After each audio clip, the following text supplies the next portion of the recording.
UBC, inspiring Uganda.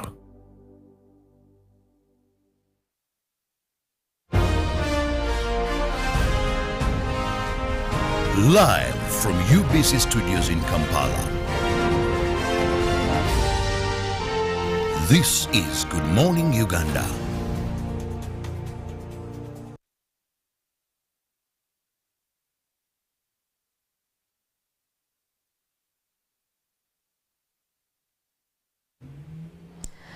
Well, good morning, Uganda. Thank you so much for waking up with us today. It is a Tuesday, the 18th of July, 2023. And as Good Morning Uganda, we always take it upon ourselves to make sure that while you wake to go about anything you have planned for the day, we're there to make sure that we usher you in, of course, giving you the current affairs, what is happening within the country and also beyond, just to get you up to date, but also issues of concern within the country that you might also need to participate in. And while we continue with the show, we'll be unveiling some of those. I do have the two gentlemen here with me who look so adorned and looks like they are ready for Tuesday. Robert, you're very smart on a Tuesday. It's unlike you. Usually you do that Thursday, Friday when you're towards the end of the week. But today's getting me wondering. Good morning. A lovely morning to you. How are you? I'm all right. I'm all right. I'm not good at colors, but you look so gorgeous and I love the color and the suit. Thank you so much.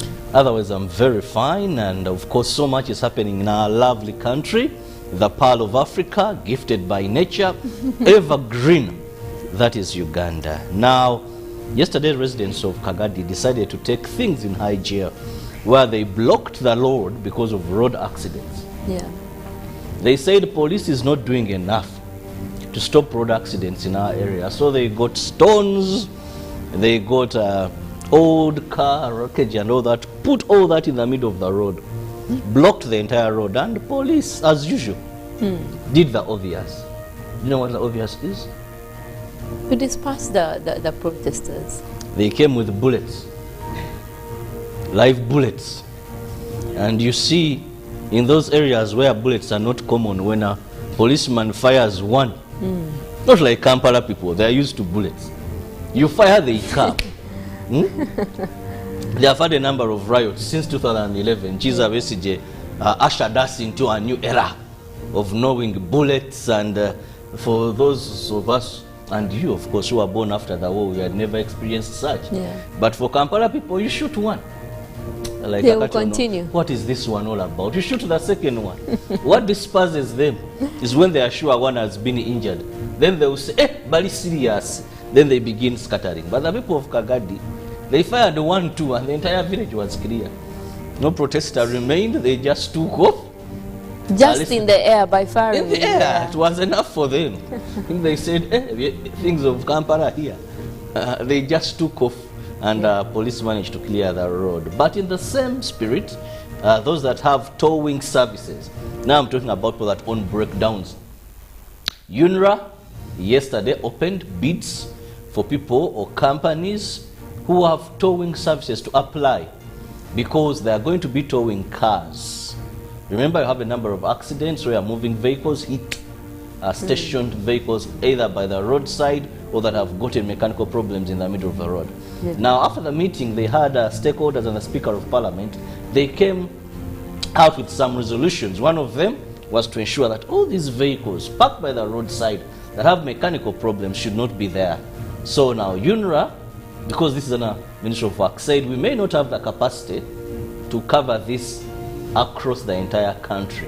But if you have your breakdown services or towing services, come and apply.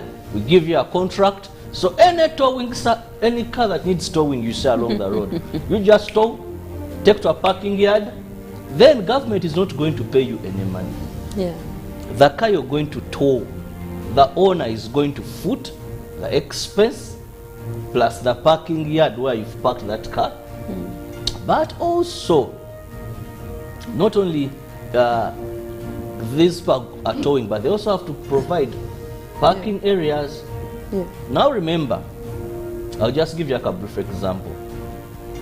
A breakdown picks motorcycles at Ginger Road roundabout, takes them to CPS.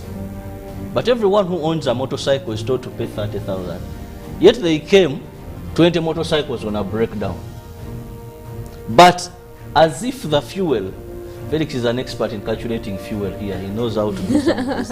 As if the fuel of a breakdown from Ginger Road to CPS is 30,000. But he has 20 motorcycles on that. I can imagine.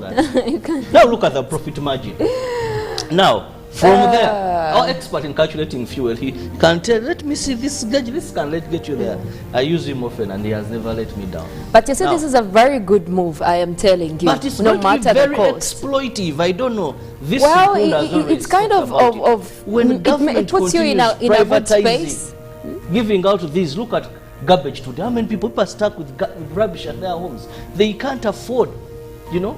But Robert, they're not towing any car. They're towing cars that either have issues on the road and you're unable to get it off there, or people who just park in wrong places and they go about their Supposing business. a mechanical problem that led that car to park there for 2 days needs 200,000, just to, or 100,000. Then you tow it. Actually, yourself. You can ask yourself. You can ask for the for the tow, for it to be taken to your mechanic or to a place, you know, where you know it's going to be safely worked on, other than you sitting there and waiting for, you know, UNRWA and all these services to take it off your hands. Yeah, maybe that is so a better deal. Yeah, I think it's these a companies, very good I fear they are going to exploit Uganda. because you have the right to say, you know what, actually, because people always ask for these services, with or without, you know, government intervention into that. So I still think that it's about Ugandans being responsible and taking this as a very serious move and embracing it. Actually, it will reduce on the accidents that we see, especially when it comes to station cars on the roads. Felix, the fuel calculator, good morning. Good morning. How are you, Mollen? I am all right. I am all right. I equally love your suit, I should say. Oh, thank you so much. Yeah, the blazer comes off uniquely. No, well, about the calculation of fuel, I think Kirabo was remembering the olden days when life was still stagnant for some of us. But clearly he's stuck in those pandemic. days. No, most recent things changed. Most recent things have changed. Praise the Lord. Yes, and yeah. But what habits die hard? Well, they have to. They have to with the settlement of real life. So I don't know if you're still stuck there, Robert, but we have for long since. That was then, Does this Robert. get me to enjoy Yes, those were the old good days. But we use them to say a lot about who we have become lately. But of course, something interesting, guys, is that I don't know if any of you has kept count of the death toll in Kenya regarding to that starvation. Do you know there are now 400 people so far confirmed dead because of that? I don't even, that's abuse to the word fasting. That wasn't fasting. That was a calicious something of some sort. Because, and this is what we tell people every day. Like yesterday, I was somewhere around Wankurukuku as a colleague who was offloading some things, and we were trying to see what to do. Now, on the extreme side, there was, I think, a crusade. Our brothers were holding a crusade, I think born again. Now, you would literally hear everything they were saying, but there's a gentleman giving testimony, which was very, very interesting. The man, I think he was he was a soldier. One time he was in combat. Then he saw him. It sounded like a movie. Anyway. Had an encounter with the Lord Jesus Christ? Yes, then they shot, then he jumped, then when they shoot again, then they... You doubted the testimony. I doubted only. I just thought if this guy was in front of me, I would just slap this guy. Because it sounded just like a movie, everything. And this is, and I was thinking, it was around 6:30 coming to 7. Now that is prime time.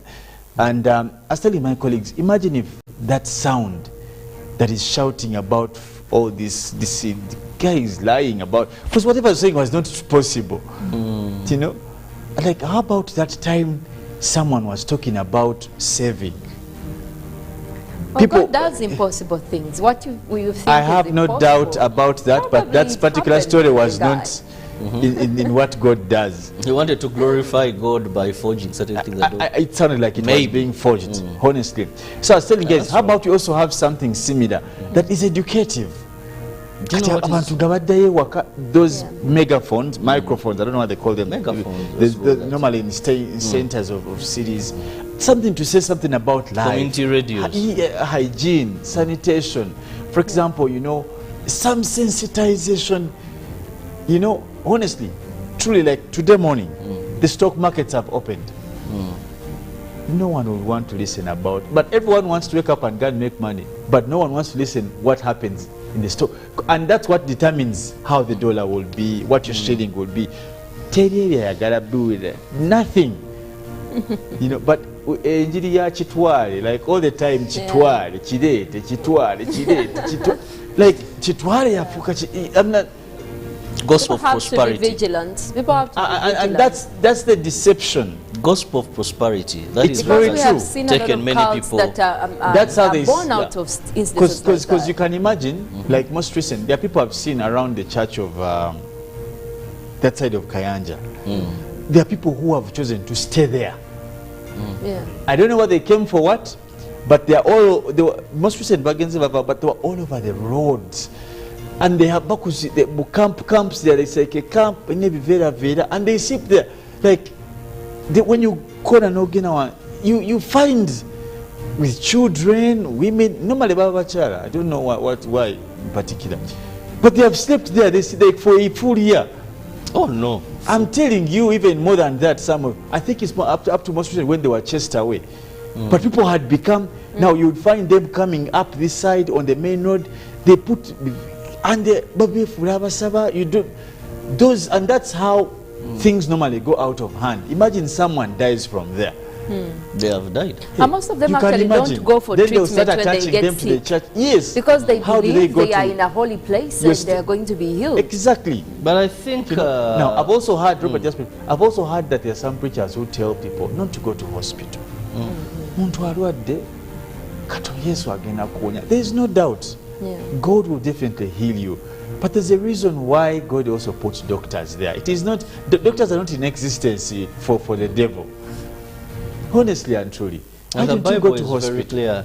Thou shalt not tempt the Lord your God. I have no doubt that God heals those he chooses to heal.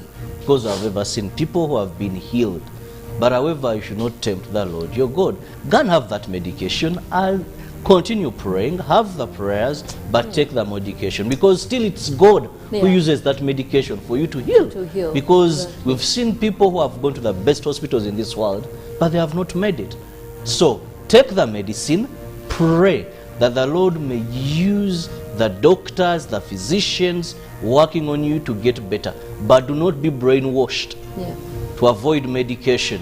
I've seen great pastors, when they fall sick, they even go for the best hospitals in the world. Why don't they pray for themselves and not But take why are they medication? telling their sheep You know? not to go to So I think hospital? that is And very we've wrong. over and over we have seen also the president of Uganda come out with a message like that, especially to these church leaders. And you also gave the same message to traditional leaders or cultural leaders to always encourage people to not, go by tradition or wait for God's healing, but to go to hospitals. We did see that when we had that was Ebola. The time we had Ebola here, he Mubende. did come out with the same message saying people should go for, to the hospital instead of relying on cultural beliefs or religious beliefs. And you need to take Mollen, care of your life, funny even thing is when this. you're praying. I think even for us to take back home, Yeah. if you remember, most of the church, the traditional churches, the first thing they put in place when they get in is a Yeah. hospital.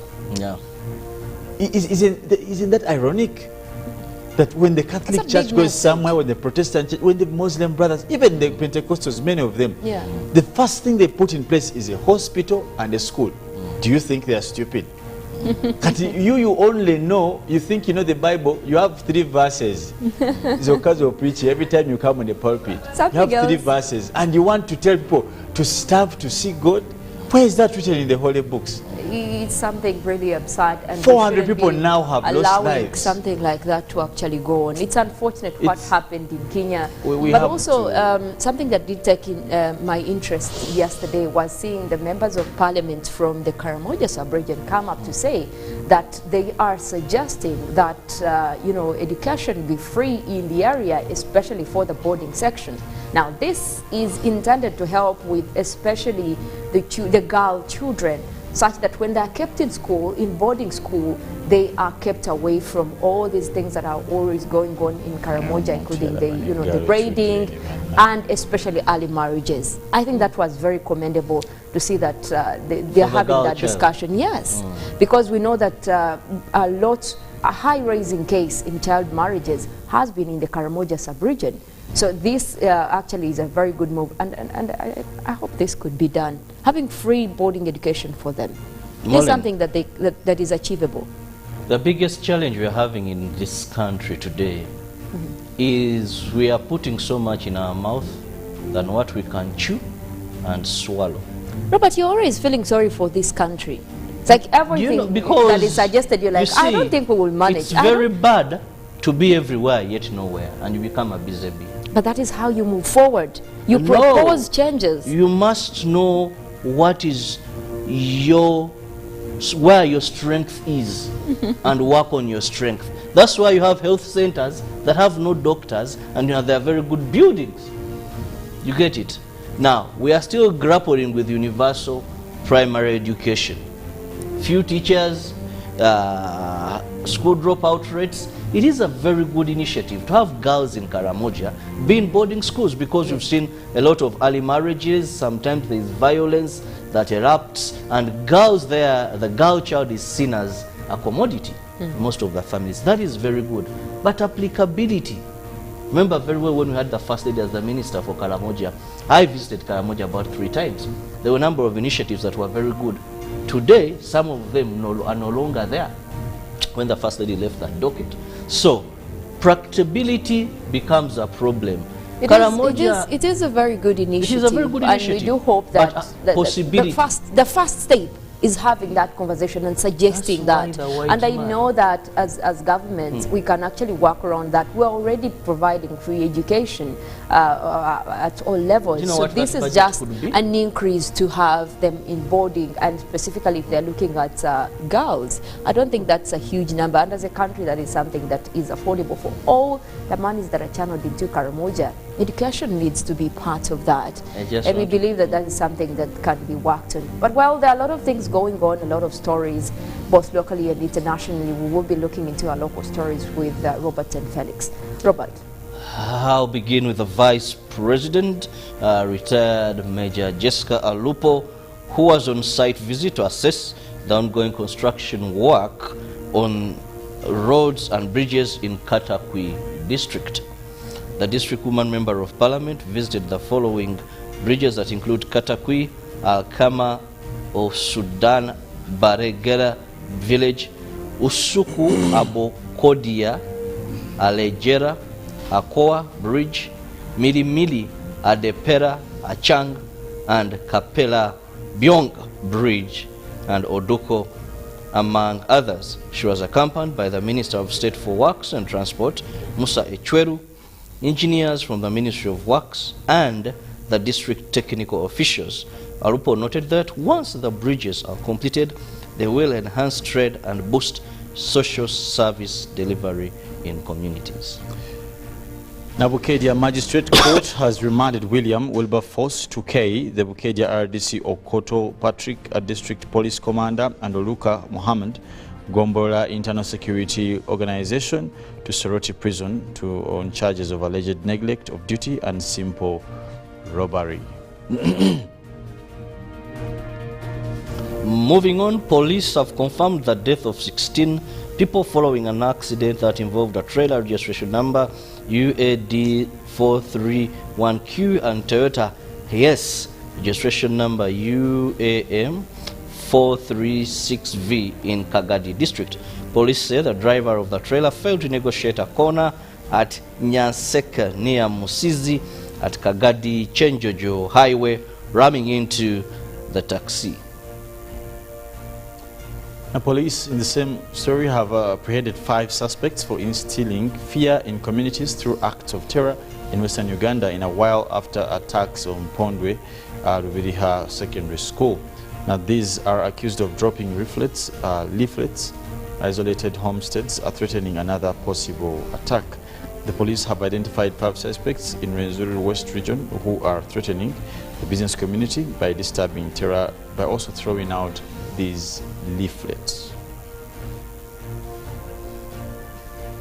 On to our international stories. Israel has recognized Moroccan sovereignty over the disputed territory of Western Sahara, the Moroccan government and the statement from the Israel Prime Minister's office say.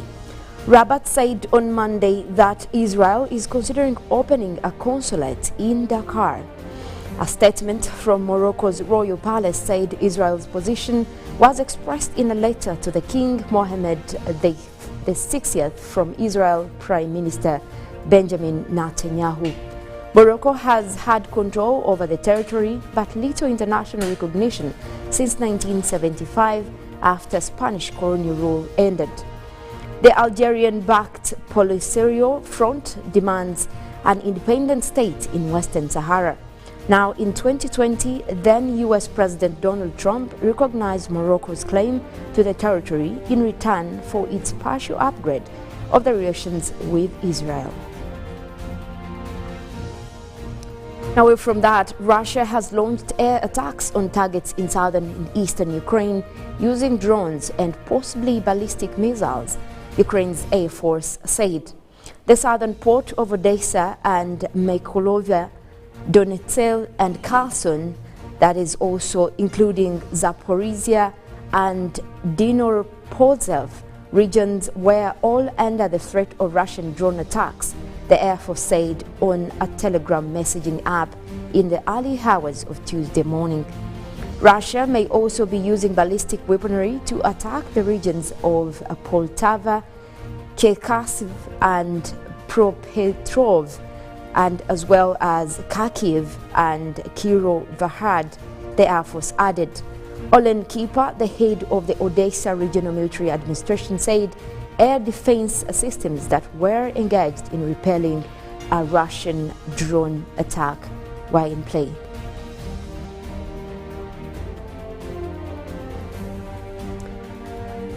Now, gunmen killed 10 people and injured city of Babenda in Cameroon's troubled northwest, the region's governor said on Monday.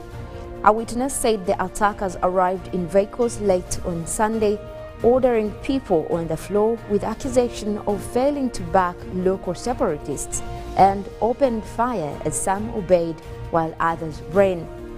The Ambazonia Defense Forces, the ADF, and the main separatist group in the English-speaking region, which has been fighting since 2017 in a protest of alleged marginalization by the majority French-speaking government, denied responsibility. Now, in climate news, temperatures have soared towards new highs across 3 continents as heat waves and wildfires are scorching parts of the northern hemisphere. Health authorities have sounded alarms from North America to Europe and Asia, urging people to stay hydrated and shelter from the burning sun, in a stark reminder of the effects of global warming. California's Death Valley, often among the hottest places on Earth, reached a near record 53.3 Celsius Fahrenheit on Sunday afternoon. Near Athens, Greece, a forest fire flared in strong winds by popular beach town of Loutraki, where the mayor said holiday camps for youngsters had come under threat, forcing children's evacuation. Well, quite a lot happening within the country. We're looking at also what is making headlines within our dailies, looking at the papers that we have here this morning. Felix, what are we starting off with? Of course, in Daily Monitor, the big headline is gloves off at FDC. What is happening at FDC and who is putting them off? Of course, you get yourself a copy of the papers. Now, they give you a couple of other stories. Drivers of trailer that killed 17 failed to break, same thing we've been saying here time and again about the quality of cars on the road. Now, Museveni appoints 6 acting registrars, that is for courts, and of course when Wagner fighters arrive in CAF to security. Paul, but how government study loan scheme favors the rich? That is very interesting right there. Because the criteria makes it hard for others I to don't get think, that. Robert, you're the one should be saying that. Yes. A couple of days ago on this same show, I told you that thing is a scam. And you say, no, No, it's not a it's scam. everywhere. I have the people here. Wait, it's what are you not a saying? scam. It's a scam in the sense that it's not for the relevant people. I'm The having problem doubts on is whether or not Robert the should be a would-be government targeted official, because there is this contradiction about That's the Robert. thing. No, let me tell you. You're the one now saying Let me this. tell you. If I say I'm giving people food, Yeah. but the criteria is you must have a national ID, and you don't have a national ID, is it now? Who is the problem? Government put the money there and Yeah. said, because this is government money, you're going to go and waste anyhow, like many of you Wow. have been used to. It has Same to headline be- actually. So the poor using the money is wasted? This is what happens. If you give most of this money they have given to this one. Some have done weddings, others have married. The poor. Others, The poor have done Yes. weddings with this money, and they the don't- rich are the and ones they who are fail studying. to account for this money at the end of the day. Then they run away from villages. I've been in cases where the world will people are judge being you. people are being hunted for failing to pay the youth livelihood. Ngabadukada, We they are talking scattered. about something different, Let's Robert. Don't mix these things. let Robert be judged. I don't know by who, but Honestly, because clearly we are you're mixing things. You're talking about livelihood Well, or whatever. Even when we come to this this billions, loan scheme. yes, And this, in fact, we must thank the Daily Monitor for drawing this story, because we have been saying this time and again, the people benefiting are not the would-be intended beneficiaries. Now you're talking about marriage. Who marries at age 6? no, I'm trying to show you a full package of all these different. Well, Well, we we'll don't want go the full through package. We're some talking of the about this headlines various that we still initiatives. have, talking about university, still in the New Vision, giving us a district quarter list, which is out. That is still, when it comes to university, you will be able to get details in there. But also the New Vision gives you a big headline right there. Money splits FDC. Now, this is quite a big story. Talking about money, some are talking about differences, Yeah, but looks like party. this story is out there. But also Mao speaks out on Museveni transition. According to Mao, the DP boss, I have known General Muhoozi for a long time. Quite an interesting story right there. But also what I found interesting is that Naguru Hospital is to close for 1 year. Now that is a story on page 5 of the New Vision. That is one that you might need to follow up on and get to know. Depression as Agumia's tale of courage after 3 suicide attempts. Much more of those stories, and we will be unveiling more but of our when online also Mao stories. comes out and says he has known Muhoozi for a long time, is it since he became minister? Now, is that how long ago? Well, politicians are also very confusing. You people- Now, like these ones, you're fighting to capture power, you're being divided by money. Your co-wife is the other side enjoying capture. leave, just like they say. That is the There's- DP boss there- coming out to there's give that his, song of Bobby Wine. his views on this. Man made money. Money made man. Money made man. Money. Don't play with money. In fact, it is not over until there is money. It's the best test. Time is no longer the best test. Money now. is always a Money factor is in the- But now everything. money is splitting this one's Because opposition. that's giant. Well, that's what the castigator wanted it to do. It is serving the purpose. We'll be going in for our I did not inspirational know, but song of the it's day. strong. And maybe when we get back, there is more conversation. I don't know whether it will still be about money, but we'd rather keep this money issue aside. We'll be going for our Chachi, newsfield, I where wake we up would every day like to you make money. to be part of the conversation that we'll still be having. But for now, we'll go for our inspirational song of the day. We see you when we get back. Good morning. Live. UBC, inspiring Uganda.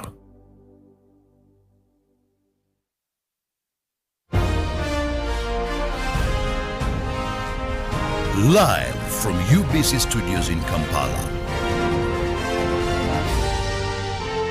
This is Good Morning Uganda.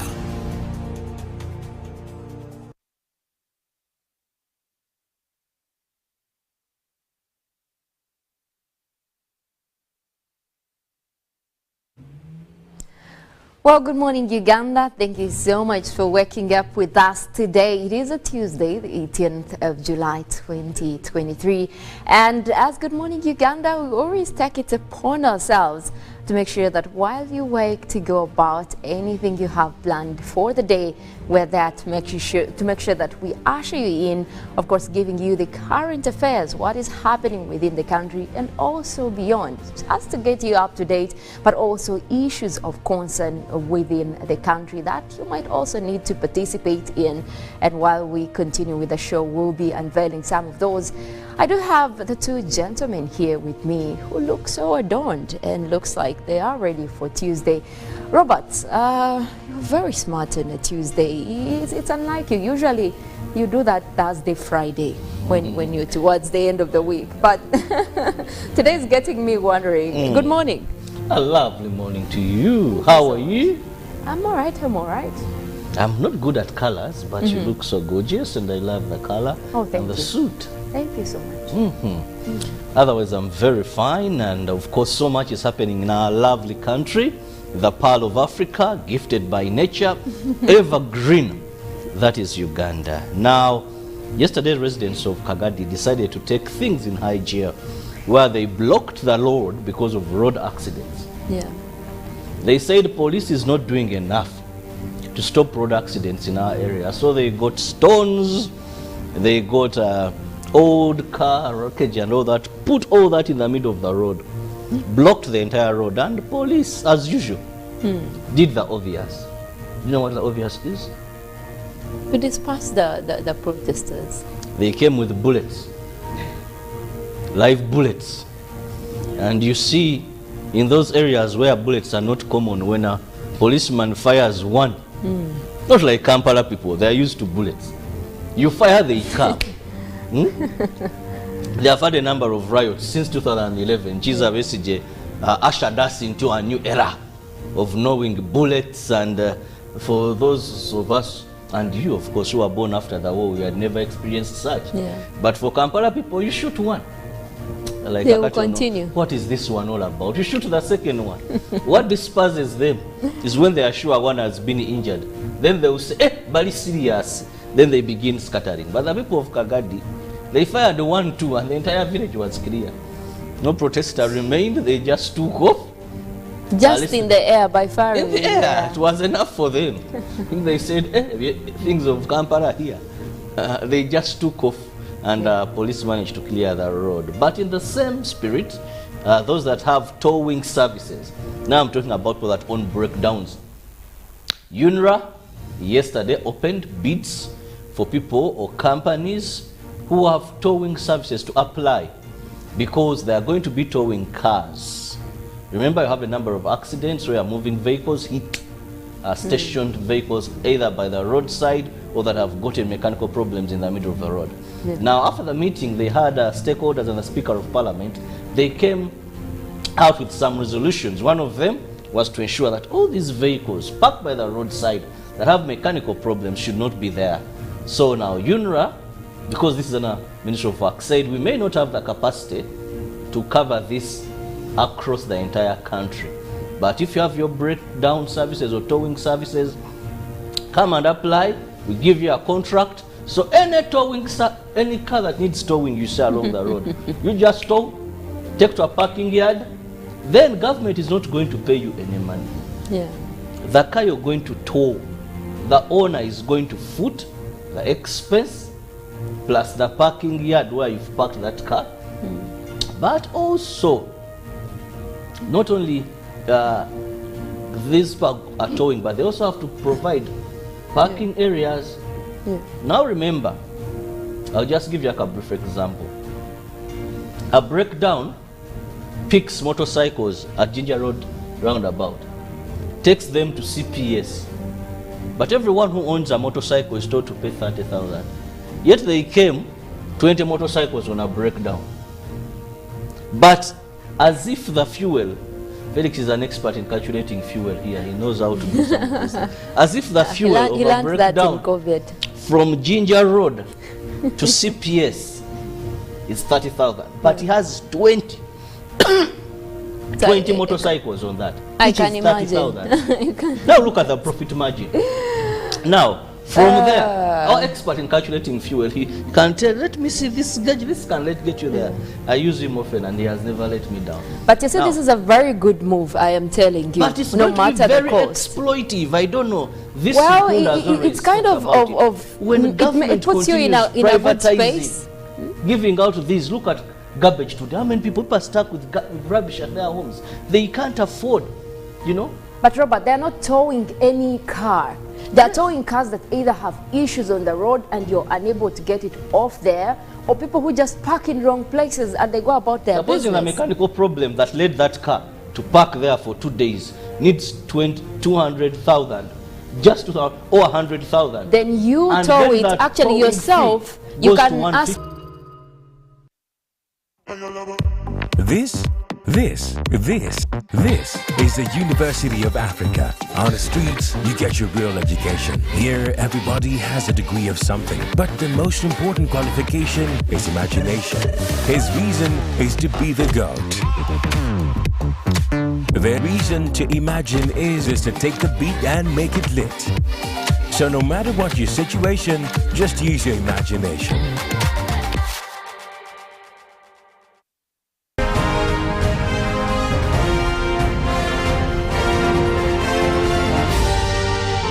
This is Good Morning Uganda.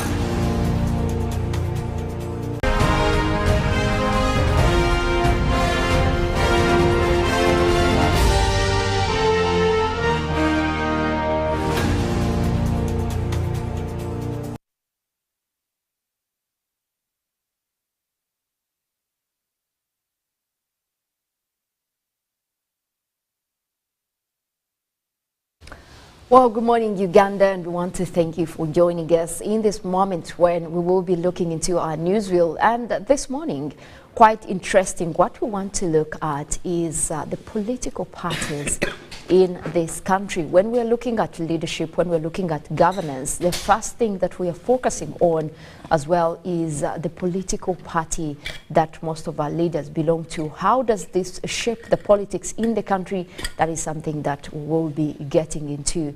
And especially lately, we are seeing a lot of controversial statements coming in from different members within different political parties. But also since the inception, we want to dive deep and look at how we have been having this transformation and what much it has contributed towards our governance or leadership in this country. And, you know, dating back, we're looking at way back, that is in 1995, when since then we had the Movement Party and the leadership of President Yoweri Kaguta Museveni.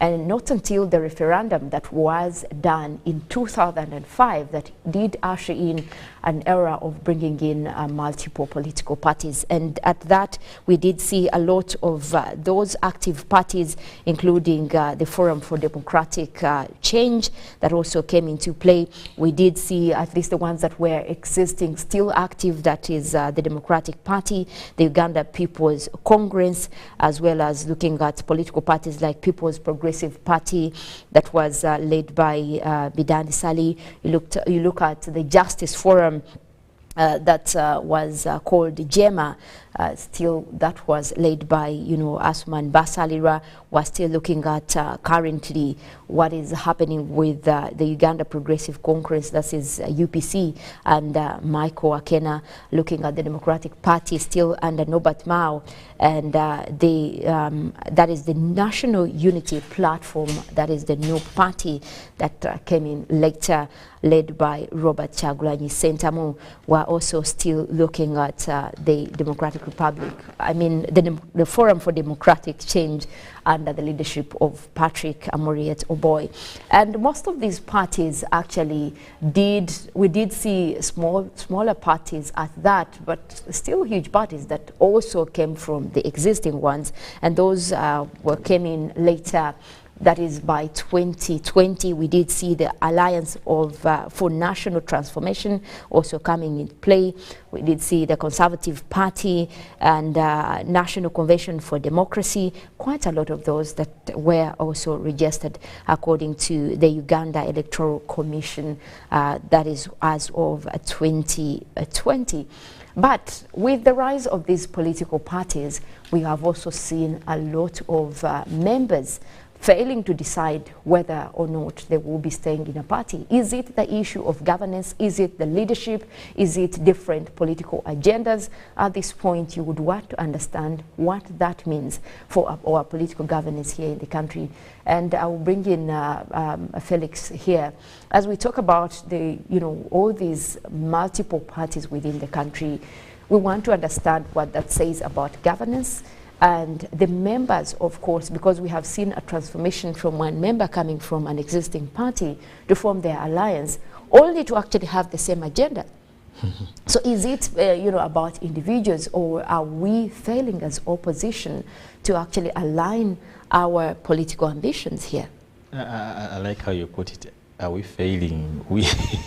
Yeah. But you see, politics is very much bent on what I take from the other. Now, I want to be honest with you. It is deceptive for you to think that because we have a common enemy, we become allies. I don't know if you get that right. The presence of a sitting government in its own self doesn't make other political parties allies. And that has been the greatest misconception.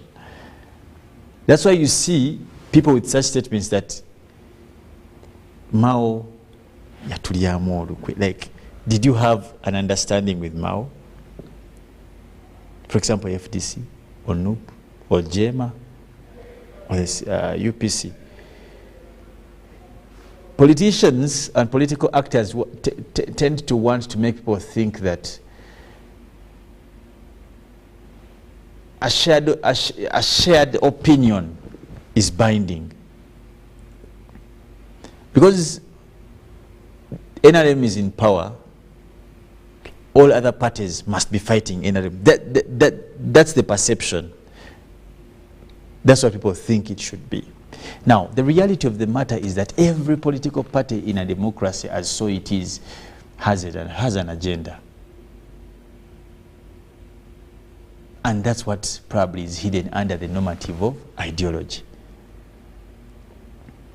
You are allowed to be an opposition party, maybe with an ideology for you to make economic change. For you, that is your focus.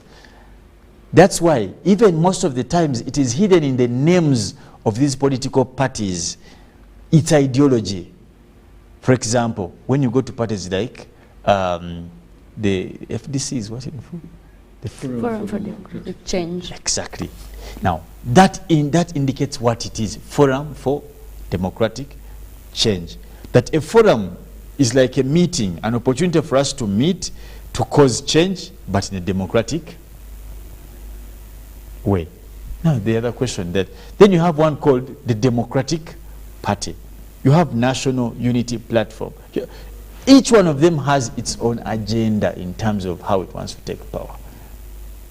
And some of them, by the way, just so you know, their agenda is not to take power. It's probably to get closer to power. And how does a party get closer to power? Like how Mao did, like how probably UPC also has done. That's why you have individuals of other parties serving in another government. The indifference in agenda, that can't be faulty. Now, maintaining relevance, political relevance for a political party, is it having some sort of power? For example, and the same is evidenced even in allocations, when you hear some of the monetary allocations. Why do you think they base on the number of people you have in parliament? Now, that becomes important because you have political positioning. You have positioned yourself politically. You could have the best president, but if you're not positioned politically, you're not recognized as a political giant, and that will limit how far you can go. So it is, you see, we are in the business, the business of politics is about political relevance and political stance. If you don't have any of those, that's why you hear that some parties even put up stunts to stay politically relevant. This crisscrossing, I think one of the, today you see people coming from this party for, the IGG was called what? Federation of the Honorable Betty Kamya. She had a party at some point. At the point she left FDC. Uganda Federal Alliance. Yeah, then she went to that Federal Alliance. Then she ended up in NRM. Again, looking for political relevancy. Because even if you have the best party, and the only thing you have is a Kirabo who's a good person, and you don't have, you don't have an area of political authority. But what are we quantifying in that political relevance? What do you think they're looking for? Yeah, for example, a doctor is not a doctor if they don't diagnose. Regardless whether you do with teeth, eyes, what qualifies you is your ability to cause diagnosis. You get the point? So even if you say, Kirabo studied medicine, that title will be irrelevant because you're not going to diagnose the onions. Now, the quantification comes to in what I'm saying, political relevancy. Do you have a political stance? Now, and that's what gives an authority. That's what gives you, makes it authoritative for you to make political, to be called to the table to discuss politics, because you're in the business of politicking as a political party. Now, that's why you see some parties take it a further notch to even lobby from their other. That's why you see people crossing left, right, center. Now, for example, like what we saw yesterday, all the allegations were towards the NRM. You had Uganda, the Elias Lukwago, that we are being infiltrated. But why do you think NRM would be interested? If it is true, anyway. We don't know the truth of the matter, but if it is true, why would it be interested? That if you see political party X Kirabo and you cut off the arm, you're disabling this political party. If it was eating with 2 arms, then you cut off the limbs. Before you know, it is just a useless body. Now, that is the art of politics. And it is not wrong. It is unfortunate, but there's nothing wrong with it. Because we are in the business of maintaining, getting power and maintaining and consolidating it. What you're looking for is what I'm looking for. Is taking us back to the ideology. Because, for example, most recently we had NOP. A great number of people left the Democratic Party too. Why do you think so? Like they used to say, in Uganda they used to say, Masanyaraze. Because the current was, the voltage was less in DP. And individuals needed to stay politically relevant. So, these things of creating, for example, like if you look at for you to stay relevant in politics, you must stay alive politically. That's why even you see, in terms of, for example, when you go to elections, most times you see, sometimes it's a do or die. Because an election can bury a political party. There was a political party called the CP. Conservative Party. Still there. Where? It's still there where? Political relevance. When you say that that's a hospital, is it a hospital? It can have the name, what Ismani Charimpa Hospital, but if they have never even worked on a rabbit, can you take there your cow? So relevance is key in political practices. And we're also still talking about the multi-party system here in Uganda, looking at how far we've gone, especially when it comes to political parties in forming a change or even playing a key role in Uganda's politics.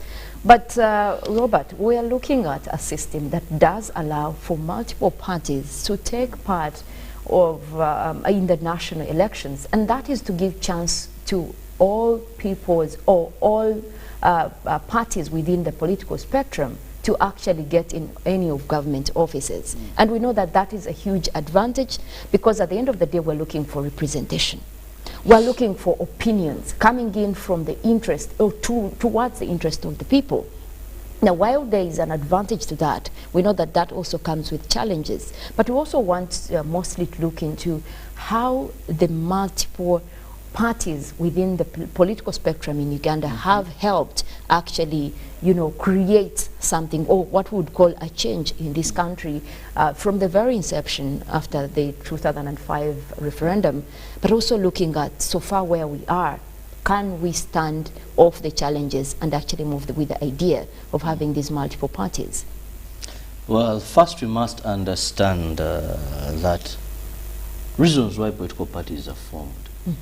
Meaningful political parties are formed, one, to capture power or to take power, then consolidate this power and retain this power.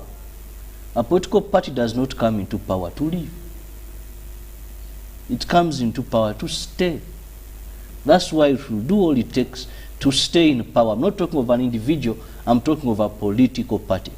Like you see the Conservatives, the Democrats, how they battle to ensure you don't give up. Now, Uganda, we were very unfortunate that we took on something that we didn't understand.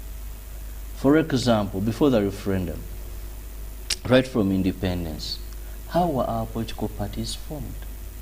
They were based on religion, they were based on tribes, the likes of Kabaka Yeka. The foundation was already wrong, and we saw what they did.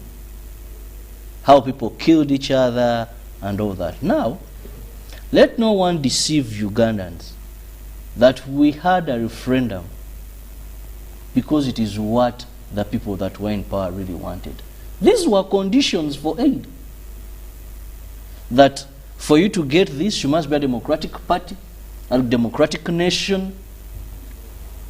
These were terms and conditions that forced us to hold a referendum. And I remember then, to hold a referendum. Parties never returned in good faith. That's why you see that in the movement system, where people would be voted on merit, some of us crave for that time. Because here we were, given political parties, opened up political space, with the lack of sensitization. The problems we see in many of the political parties today is because we received something that we didn't understand up to today. Talk about the Chama cha Mapinduzi, the Communist Party of China, the NC.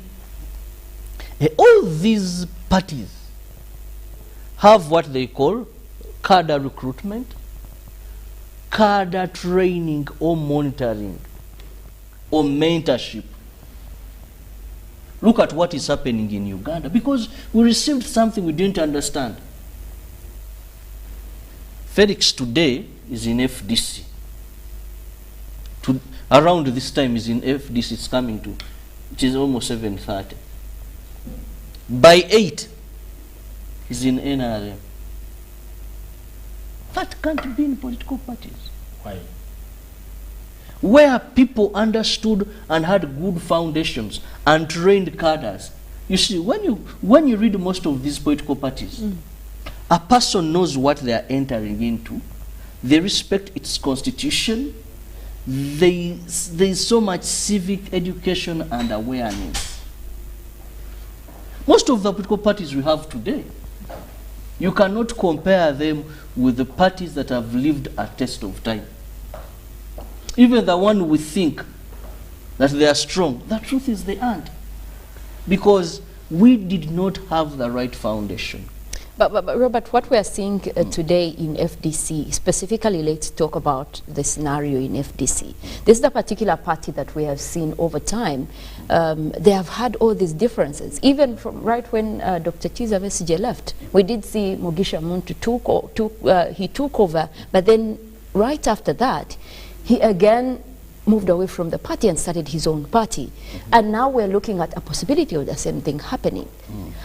What do we say about the political agenda in FDC itself? Now, even not only FDC, even I tell you in NRM, if someone left NRM today and said, I'm going to form another party, if they're chairman and almost founding member, you'd still see something similar.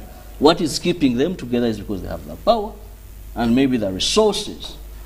You know, when you don't have the right foundation, that's why you see people who claim to be bigger than the political parties they are in. NRM has had these issues, FDC have had these issues, because people do not understand what multi-party dispensation is all about, what it means to have multi-parties in a nation, and how they should exercise their democratic rights. We don't. That is why you see all these confusions.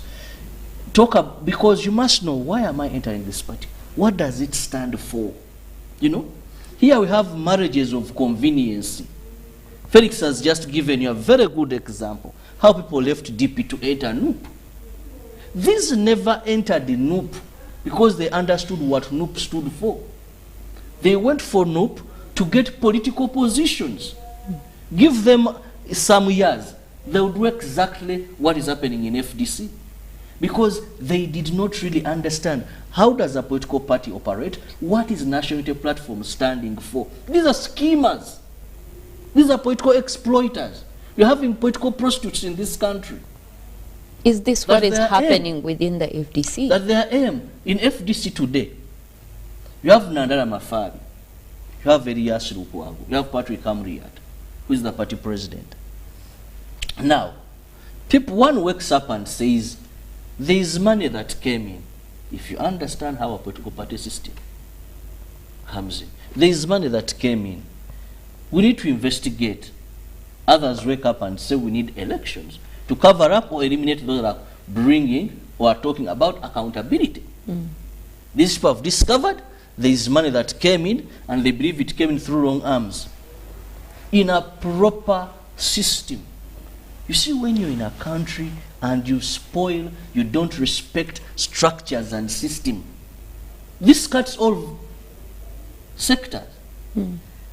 Because there should be a good channel, even if this money is coming in. What are the committees and structures saying?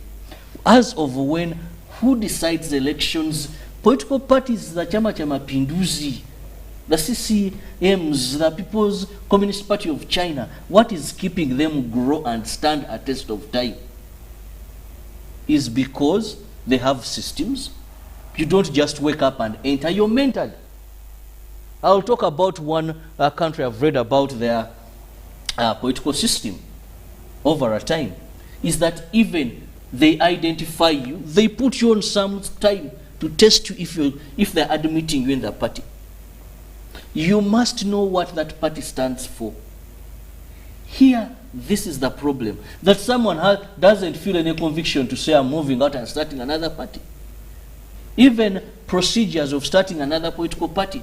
Now the final nail to the coffin then happens with the high levels of commercialization of our politics. You get it? We've made politics one of the most profitable businesses in this country. Join, become a councillor here at City Hall. Look at the loans you can get. Become a member of parliament. Oh my God, who wouldn't want to be one? Do you know? You can get a loan and purchase a house. You can do these banks and good loans. Commercialization of politics. That you have a wrong foundation of political parties. People don't understand them, what they stand for. Then coupled with a lot of money in politics. What has spoiled most of these political parties today, and maybe what is keeping NRM together, is they have the financial muscle. People are leaving these parties, those that cross to NRM, not because they have understood sometimes so much the ideology of NRM, but they are promising me seats. One person once said, in my father's house, there are many places. If not so, I wouldn't have told you. A person knows I'm I'm leaving FDC, I'm Beatrice Anywa, and the next time you are minister. That is money. So who wouldn't? Go to FDC today, it is money that has come in. Because there is money in politics and disorganize them. Go to the likes of, I can mention so many, that you see, they look at, this is something to get me to a next level. So, unless we go back and do enough political civic education for people to understand, and we have parties founded for the right reason, we respect systems, then we shall have strong parties, and we de-commercialize our politics as a country. Then you can have political parties that stand the test of time. I don't see any single party in my country, Uganda, today, that has had proper understanding of its members why they are in that political party. You ask so many, what is the ideology of your political party? They don't know. What does your party stand for? They don't know. Zemfira kumuzei. Now, singa muzei enchavawo, or if it goes to another political party or anything, go fira kumuzei. Will you go or will you die? I have those people power, people power, people power. What is people power? That is not what a political party should be. Exactly. But while as Felix comes in here, we want to look at the whole idea of why we have these multiple parties is, you know, for representation. And this is something that we are focusing on, which we are seeing that in FDC, that is something that has not been, you know, so much represented lately, because you also have a party where the members of parliament, because it also counts on how many seats you have in parliament.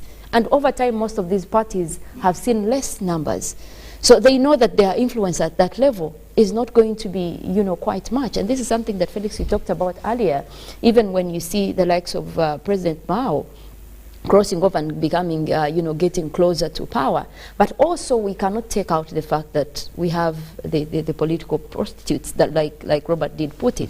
We recently, I'll give you an example of the recent move. Call them prostitutes? I say it in quotes. Yeah, of the course, recent, but the recent move from one of the members of parliament. At one she was of this party, the next she was of this party, coming from. You know, I'll give you one good example. The ex-Ginger MP, that was Paul Mwiru, who crossed over from FDC to ANC, NT, and now to NUP. This person is just, what are you looking for? But Felix, we want to focus on the whole merit of having a multi-party system in this country. Now, Mollen and my brother Robert, there's something we need to, not to misconceive. What informs political lineage or political understanding or ideology? And I want to just put it to the both of us. There's a reason why you choose to support His Excellency the President today, and maybe tomorrow you support Mao or the other time. There's a reason. Politics is political practices, or they're not like they are. It's not like they are religions. Even religions, people change. People cross. Why would we? And I think if I'm not gotten out of context, I'm not saying that it is wrong for you to move from one party to the other. Well, in your statements earlier, you say... What I'm saying is the rate and how you do it. Come on. Specifically, what's the difference? It's potato. In politics, there are no permanent enemies and there are no permanent friends. That's besides the issue. But we must know, why did you come to this party? To build a strong multi-party dispensation, a strong there party. Are three different people in politics. I want you people to understand, in politics, plus my viewers, three different categories people in political practices. One, these floating islands cannot you have technocrats in multi-party dispensation. You have technocrats in politics. Okay? Now, you also have mobilizers and supporters. All of them have a different contribution. Now, supporters may not take time to understand their ideology. Let's be honest. You're not going to tell everyone to come understand their ideology. Now, that's what the trick in politics is, that some people in politics even support color.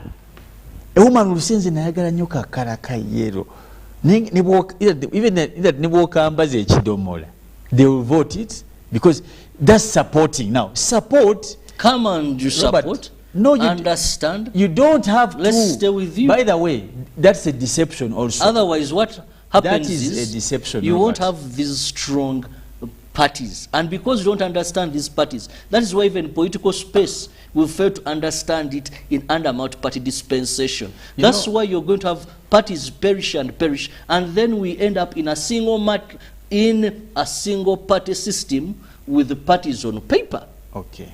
And that's where we are heading to. You wake up, you don't have FDC, you don't have CP, you don't have UPC, it is another branch of NRM, you don't have DP, because you think that politics is color everything like that. At the end of it, you're going to be swallowed, and we'll go back in by the way, just to remind you guys, we have about 26. That is 26 parties. Have been swallowed. Registered political parties in the country. But Felix, while you're at it, let's put in the factor of governance here. You know, I don't know why it's becoming a hard one for us to crack, and particularly maybe my brother here. When you talk about politics, and you can even, okay, let's even look at it from the angle of governance. Now, when someone has given chance to govern, because that's what every political would want, to have chance to be in charge of governance, you do not expect that this style of governance has to appease every subject. Style of governance is not informed by the electorate.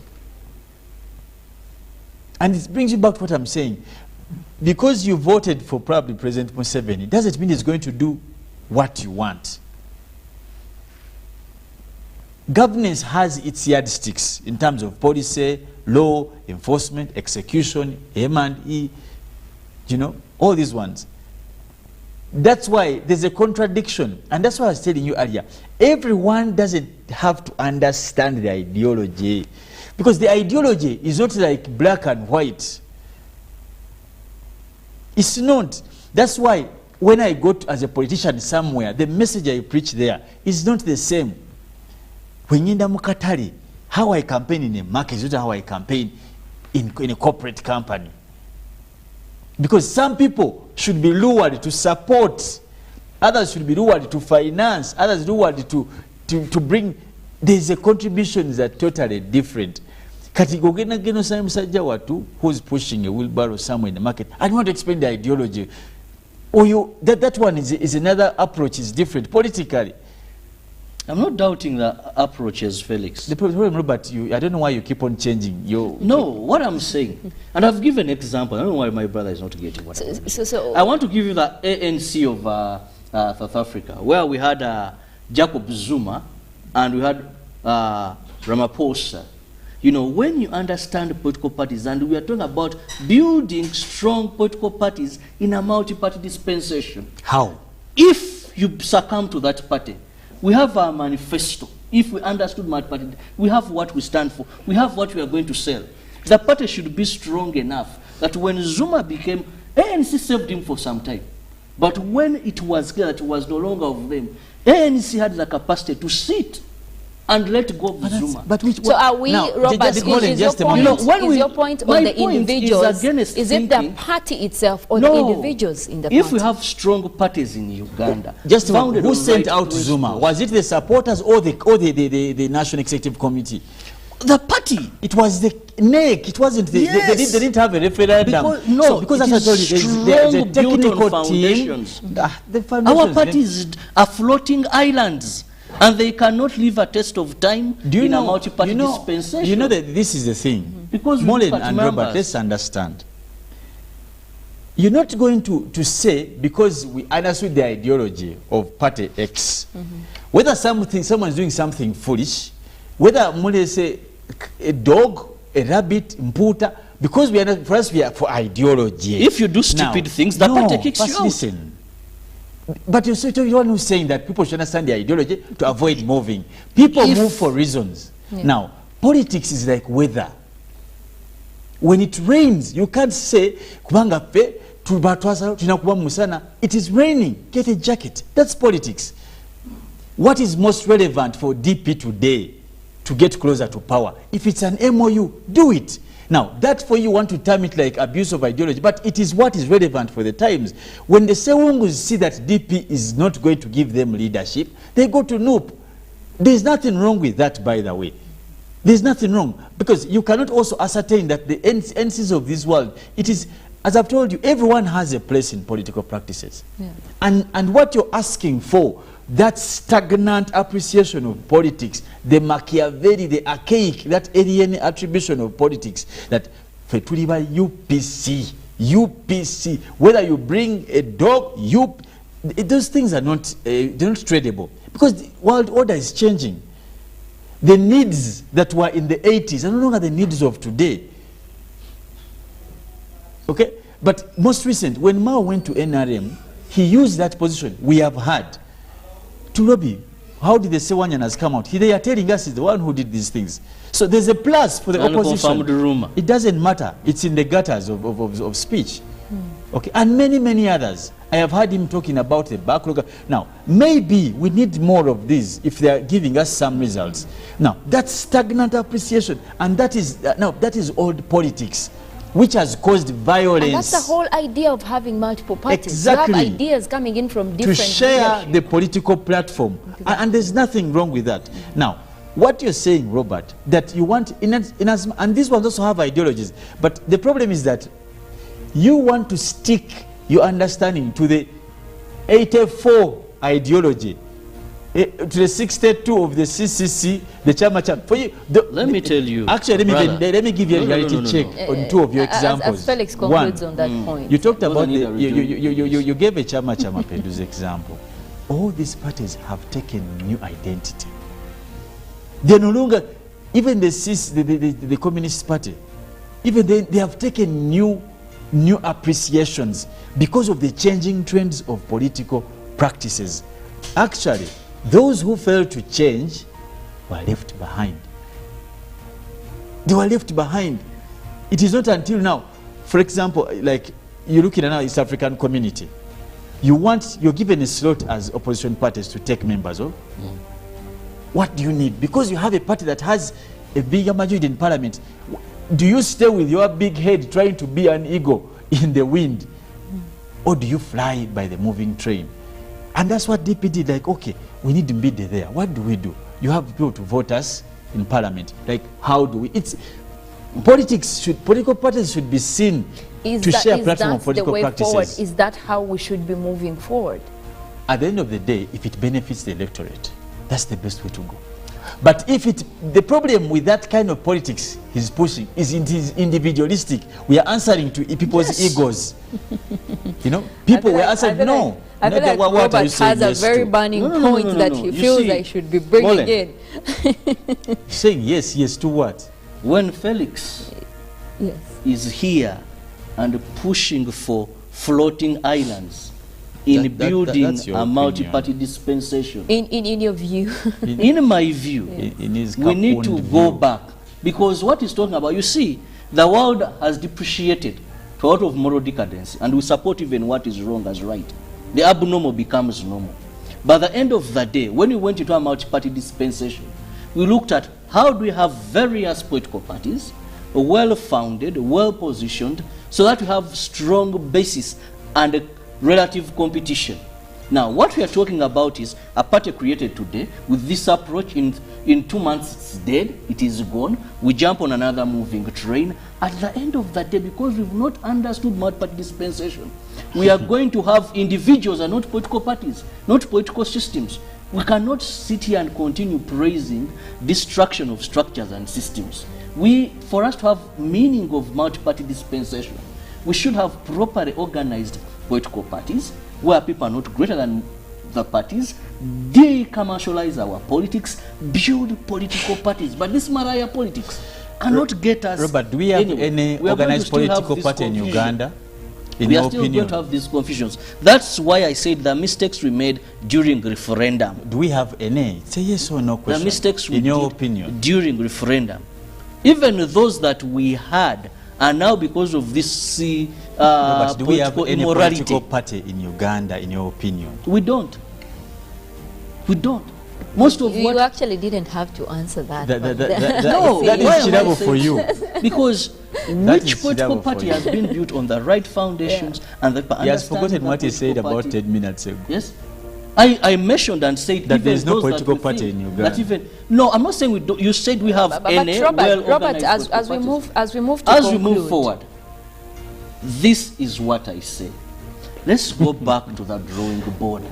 Let's understand what is a multi-party dispensation. Why NRM will not tolerate opposition and bring all clandestine ways is they don't understand this whole multi-party dispensation. Which it's really Why Robert. FDC? Stop belittling Why these FDC? people. No, let him these are my make- let him- opinions. Let him make his point. Why FDC today may be disorganized by pennies and something is because of why people move from DP and all that. So you run away from what is yours is of building and consolidating where a political party was formed. For you, you jump off to another moving party, and we cherish that.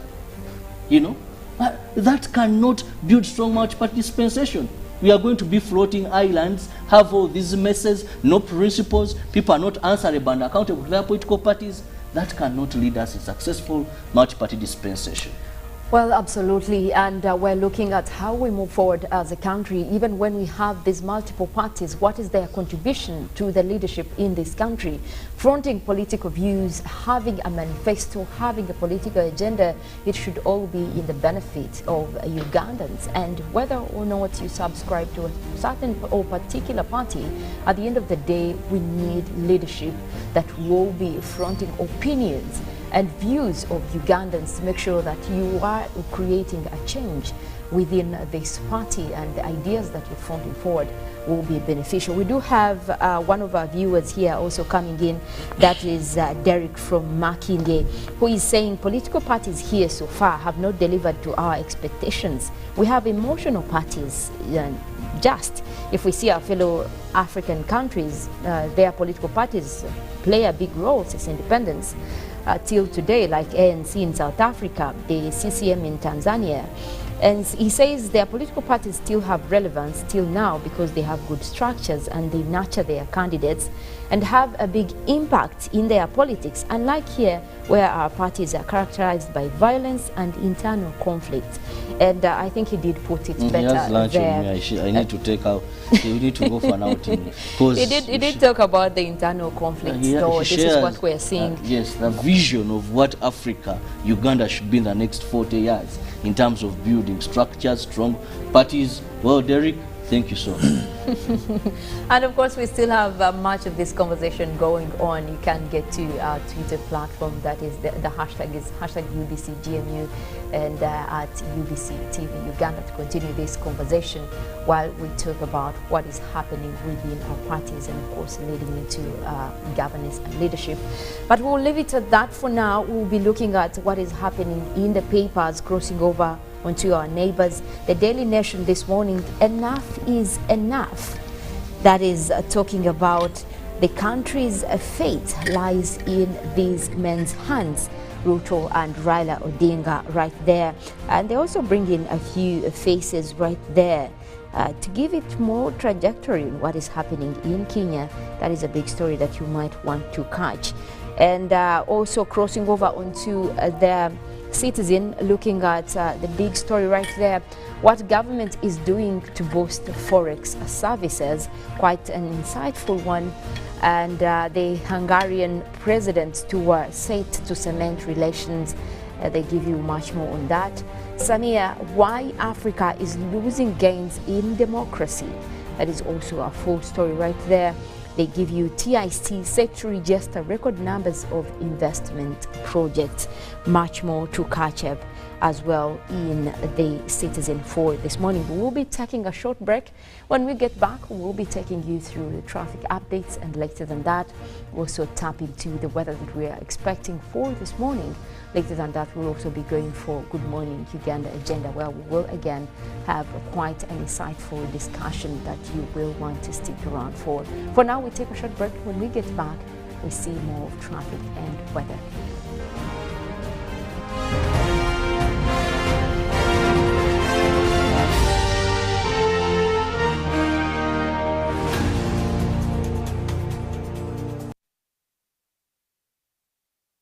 Talk of the day on UBC.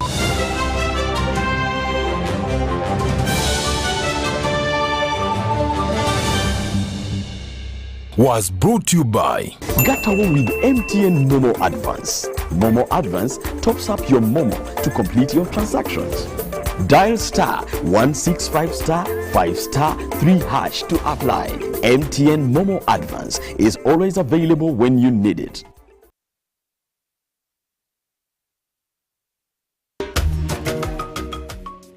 Amaina gange nze Basibe Benadi, Trade Officer wa Ituba A, Ituba B na Kibengo Kikokoli obumu ku byalo Modo Village muzeyi yasalawo okugayigawaza ng'atwala abantu mu bwavu. Atya muzeyi aje atuweereza ebintu ng'ente, embidi, ebigogo, mwogo, nanansi twagabira abantu abamuli okumpi. Aye omala kweteekateeka tubaleeta bulete ntukuwa nga tuweetesetese ng'ente olina okuzimba ekiyumba ekyente, eba mbidi ekyembidi, eba embuzi ebyembuzi. Nga tumaze kusomesa twakutweyininga wakola ebyetaagisa. Bw'oba ng'oli kwenda mbuzi tulina engeri tukutweyininga mu wazimba ekiyumba ekyembuzi. Era ge tuba tukuwaira embuzi eyo nezaala twenda kwenkaana. Enkaana eyo tunoonya omuntu ataafuna twasolozaako ku bantu nga basatu ababazaaziiza twagaako omuntu owundi ye tumaze okutweyininga. Yonna tukola tutyo ente tukola paasonu, embidi donna tukola paasonu. Bantu bangi bafunyemu. In fact nga Modo Village nsuubira nti abantu nga 10 bafunyemu kuba abandi bazimbyemu amayumba, abandi balisomesaamu abaana agwe tibalifuna bukalu bwino okutoola kuyo omuntu oyo omulala atafaayo kuwulirisa mulanga gwa gavumenti.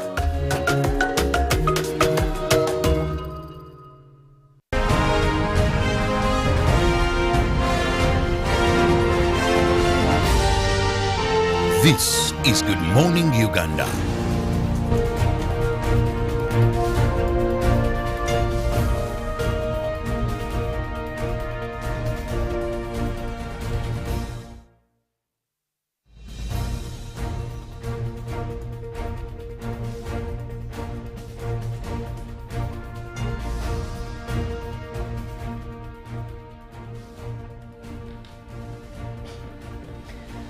Well, good morning, Uganda. We'll be looking at the traffic situation on the roads for this morning. We're looking at areas coming in from Makindye's side, areas of Kiwafu. We're looking at if you're coming in from Nsambya, Kabalagala, some of the roads that might be easier for you to navigate. We're looking at the Kiwafu Road that is also joining into the Muyenga Tank Hill Road. That is quite clear for this morning, quite good traffic over there. We're also looking at that interjection that comes in as you look at Muyenga towards Kabalagala. Right there you do have clear traffic. That is also along the road that is coming in from Chisugu area. That is also having clear traffic as well. For Nsambya side, if you're coming in from that area, we're looking at very clear traffic across Nsambya Road. That should be very easy for you to navigate this morning. And that does join into Henlon Road. We're looking at clear traffic, but it does get intense as you move further towards Mukwano Road. We're also looking at traffic that is building up along that area. That is as you come in from Gaba Road, and that should be actually on the interjection towards the Nsambya Road. That is where there is a little bit of traffic indicated by the red lines right there on the map. Otherwise, also looking closely at Nsambya Estate Road, that is where you have a bit of traffic building up. That is also as you join into the main Nsambya Road, so you should be looking out for that and probably be aware so that you're able to manage your time in case this is an inconvenience at that. But also as you head further into town off Nsambya Road, we're looking at traffic that is coming in again from the side of Mukwano Road. You do have clear traffic that is building up there, and also as you continue with the Nsambya Road joining onto Entebbe Road, you do have clear traffic on that lane that does join into the traffic coming in from Entebbe Road, which has a bit of intense traffic. That is also as you consider the road coming in from the Katwe side, you do have intense traffic over there, but that also does join into that roundabout. And we're looking at mostly Entebbe Road across that area having quite some intense traffic, one that you might need to look out for this morning. But as you continue with Entebbe Road, it does get clear right after that junction, and that leads onto the main Kampala Road of the Jinja Kampala Road as well. But also that is if you are still looking at that area coming in from the Mukwano Road of Zambia Road, Gaba Road, and taking to join the Jinja Road, you're looking at some clear traffic over there, and that does lead into Access Road as well. That has a bit of intense traffic over there, but then it does get clear as you join into the Jinja traffic light. So that is one that you might want to be aware of and probably get you into town with quite some conveniency. Away from that, we'll also be tapping into our satellites just to look at what is happening over the country weather-wise for this morning. We're looking at mostly cloudy weather building up for the northwestern part of the country. We also did start off with mostly clear skies across most areas within the country. It looks like we're still dealing with much sun for this morning. Across a lot of areas within the country, we're still looking at sunny weather as well this morning across the nation's capital, Kampala. That takes in as well areas around Lake Victoria. That is where we continue to see dry weather setting in, and relatively that is related to high temperatures likely to be building up within the normal for this time of the year. But also we still continue to alert you about the temperatures going up, and that also coupled with the sunny conditions expected across much of the country. That is something that you need to be aware of, and still keep yourself away from the sun. If you must not be out there, please keep indoors. And we're still going to be saying it over and over again. For times like this, you need to keep yourself with that water bottle and also that umbrella to protect yourself from the sun if you have to move around very often. But also make sure that you have your ACs fixed in your cars to control the heat wave that might be associated with all these rising temperatures as well as the sunny conditions. We continue to see dry weather still perusing through a lot of areas, most especially across the eastern part of the country as well as the southwestern part of the country, the Rwenzori area as well. We expect temperatures to be in the lower 30s, at least as we move into the afternoon. But also this morning, we're starting off with mid-20s for much of the areas, for most of the areas within the country. And that could also indicate that even in the afternoon, we could be moving further into numbers within the upper 20s for much of Uganda, as well as moving closer to, the lower 30s, especially looking at the Karamoja area, parts of northern Uganda, like I mentioned earlier, the Rwenzori region that is also likely to be shooting up when it comes to temperatures. We will leave it at that. We'll be having more discussions coming up with Good Morning Uganda agenda. Have a good morning.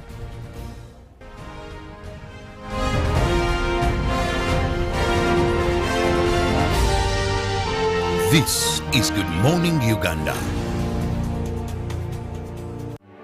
In fulfillment of the constitutional obligation, which mandates the state to make reasonable provision for the welfare and maintenance of the aged, the Ministry of Gender, Labour and Social Development is implementing the Social Assistance Programme for Empowerment, SAGE, designed to provide income security and reduce poverty among older persons. Over 300,000 older persons in 146 districts in Uganda have benefited from the grants. The income security has made life better for eligible older persons aged 80 years and above, registered with the National Identification Registration Authority, NIRA.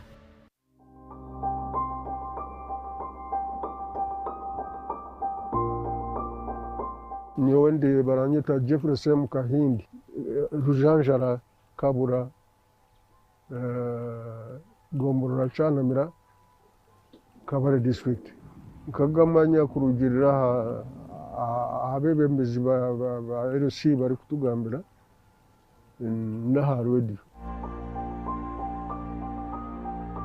akasente kaba kaikuru kanyambireho aha kuboneza biogas yanjye nenyamba kuteka ikabire nenyamba nahatara kwa kamwe nahabwe etara kwesa mantron ka pressure lamp eri kubasa kureta haba homuyaga iri kunanka nkatamusora wene etara najireka ninkonsa muhega kuteka kusha naguraho nembuzi kandi n'ibindi binshatekereza gukora gavumenti tuyambire kuri ne twongera hakasete tukabona okutwashashura n'abakozi obuyambe bwa gavumenti twire ntitubwakira kandi tubushemererwa konka twenda cyokubera kirabasika batwongereho. This is a message from Expanding Social Protection, ESP, implementing the program under the Ministry of Gender, Labour and Social Development. ESP, better life chances for all. Pick of the day on UBC.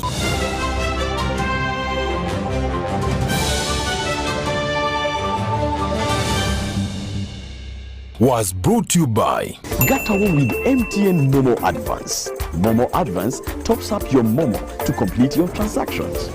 Dial star 165 star 5 star 3 hash to apply.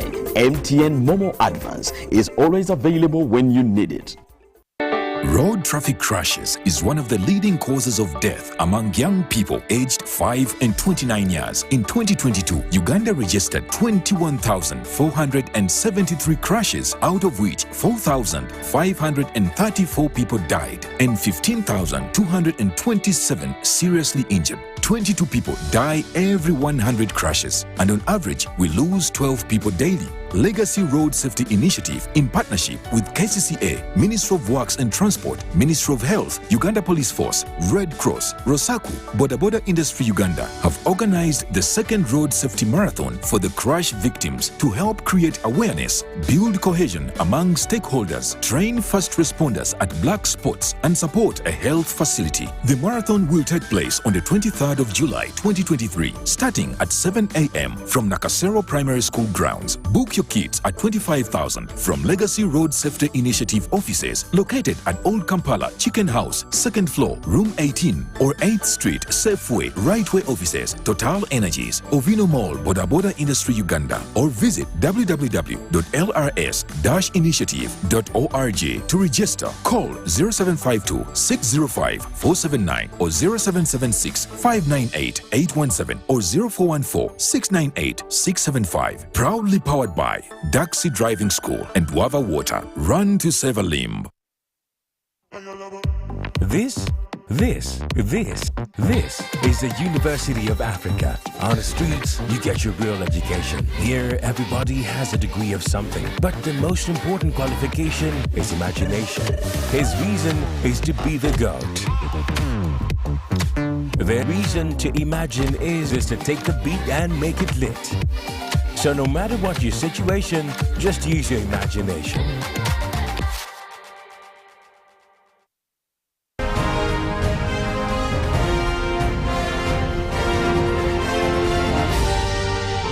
This is Good Morning Uganda.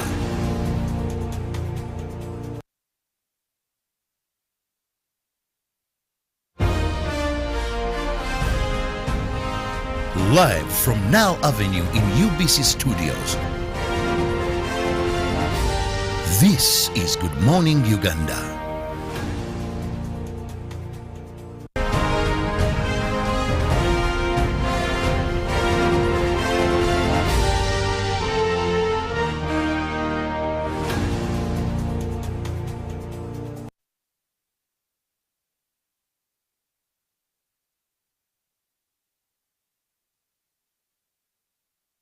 Good morning and thank you for being part of this show, Good Morning Uganda. We start this show at exactly 6:30, so kindly make it a date with us every weekday so that you don't miss the very interesting discussions, the light moments, updates in sports, looking at press review papers within the East African community, that is to be specific, Kenya and Tanzania, plus a country home, which is Uganda. I'm Robert Kirabo Nyonyintono, and I'm here with a very sensitive topic. We are going to be looking at driving and more so parking. Now, of late, we've had a number of accidents, and these have been caused more so by reckless driving, over speeding, but also we've had vehicles wrongly parked, or vehicles that have been parked by the roadside, or even that have developed mechanical problems in the middle of the road and they have been left unattended to or abandoned. No signs to indicate that there was a problem with this vehicle, and these have taken a number of people's lives.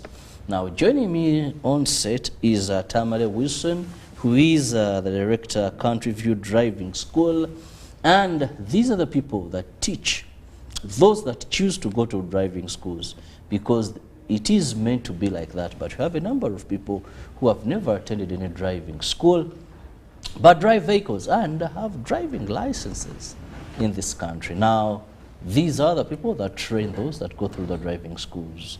And today we want to put more emphasis on parking and understand a number of important issues regarding you being empowered to handle the vehicle properly, to get to your destination safe and sound, but also to ensure that along your way you've not been a problem to people by causing injuries. Welcome and good morning. Good morning, sir. How have you been? I'm doing quite well, though I'm not happy about situations going on, about what we can call driving ethics, and how accidents are happening all over the country from different people, say, whom we can say who are not trained, drivers who are not competent, and drivers who don't follow traffic rules, and also vehicles which are not in good mechanical condition being driven on the road, adverse conditions, roads, and other things, which contribute a lot to carnage, accidents actually happening, and claiming lives of Ugandans and non-Ugandans, everybody in our country. Yes. Now, to begin with, we've seen a number of accidents. We saw prominent businessman Aponye. We recently had a very nasty accident in Kagadi. Still of such vehicles, let's look at this element of parking. Because believe you me, even if we have towing services, they may not discover this vehicle within a twinkle of an eye. Yet that can cause an accident. So let's first begin with unpacking what is parking when we talk about driving. Yes. Parking is part of the act that is done by any road user. If we talk about users of our roads or different roads in our country and outside, we talk about pedestrians. They also park, because pedestrians and any element, cyclists, motorcyclists, drivers of different classification of vehicles, ranging from PSV vehicles, which we call public service vehicles, and commercial vehicles, which are pickups, trucks, and trailers. All of those people drive on the road. But there is a time they have to leave the road and park, okay, somewhere. Either on the side we drive on left, or can cross and change direction of travel and park on that side, or on the other side, right side of the road. In my language, I'm a Muganda, we say, Nazino Burungi ava mu ddiiro. Meaning you can't be on the road all the time. I know there are some vehicles which stay so much on the road, more especially big buses, heavy vehicles like big buses, and heavy goods vehicles like trailers and such vehicles. But also they have to have certain time they have to park during their travel in their journey to different parts of the world, taking people like passengers and taking certain kinds of cargo and goods. Parking means you have been driving, going somewhere. It doesn't matter which distance you have traveled and where you are going, what's the mileage, but at one time you will park your vehicle. When you park your vehicle, you have to make sure that I've been driving, why am I parking, and when I park, please, I have to make sure I have communicated to others to do so. So parking means you leave the road and park somewhere. Okay. Yes. Now, when you talk about parking, you've mentioned something indicating to others. Are you meaning simply having the indicators indicate that, well, I'm going to go off the road, or is there any other sign? Oh, it is more than that. If somebody talks about parking, you have to do certain activities. You have to do something to show some people that you are going to park. And actually in defensive driving, we call it communication. You have to show your intention to others that I'm going to park here. Among the things you do, you have to make sure, you know that a driver on the road drives more than one vehicle. You have to consider other road users, especially vehicles in front of you, vehicles coming behind, vehicles on your left, coming from other part of the world, the road on the right, that one overtaking, and the opposite one. All those people must know what you are going to do. You have to communicate to them. You can use motor vehicle accessories. For example, you can use your indicator. So indicator light will tell another person that you are going to park in a while. So you have to do that not less than 30 to 50 meters before you reach the point where you're going to park your vehicle. But also you have to consider the size of the vehicle. There are some vehicles are small, some vehicles are long, like trailers, like buses. You have to make sure you show where you are going to park by doing that. Now, you can also do other things by flashing to anybody who is coming ahead of you, that you know I'm going to park somewhere. So there are some things you have to do. You can also look through your mirrors before you do that. That also communication to others, more especially following you. Using the mirrors as your second eye to see somebody who is coming from behind. Then you do. But also I can tell people who are watching us on UBC that there is a small formula you can use to communicate to somebody. You can use M, S, M. That means check mirrors.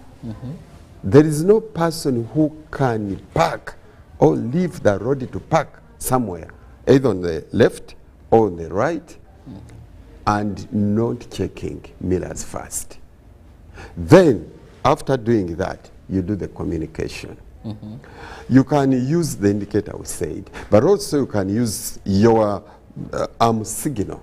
All body movement, all body signal. We call them body signals or arm signals to show somebody that you are going to park. You can be, maybe you are going to park on the right.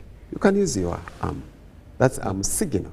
It is all an activity for parking, communicating to somebody, I'm going to park that side. You can as well use your arm, because if you are driving a vehicle you have to use one arm. You can't use your left arm because nobody will see it from inside. But you can change. You can change the angle of your arm and do anti-clockwise, telling somebody, I'm going to park on the left shortly. You can also do another body signal to stop or to reduce the speed of somebody who is following you. After checking the mirrors, at what distance, what speed is coming or is driving at, and then you reduce his speed. So all of those are communications which must be used by people or drivers showing their intention to park. Now, we are talking about vehicles that are abandoned, maybe they have developed mechanical problems, and these have caused accidents. How best should a driver, in case my vehicle breaks down, it could be a truck that's not easy to push off the road, maybe either in the middle of the road or I try to park a bit of the side of the road. What should I do as a driver to save life? Number one, a driver who has intention to park must know that I have to park somewhere where it is allowed to do so. And you have to avoid the violent traffic rules. For example, where there is a sign, no parking or no stopping. After doing that, you have to do certain things. Number one, or even before, you have to inform some other road users that have a problem.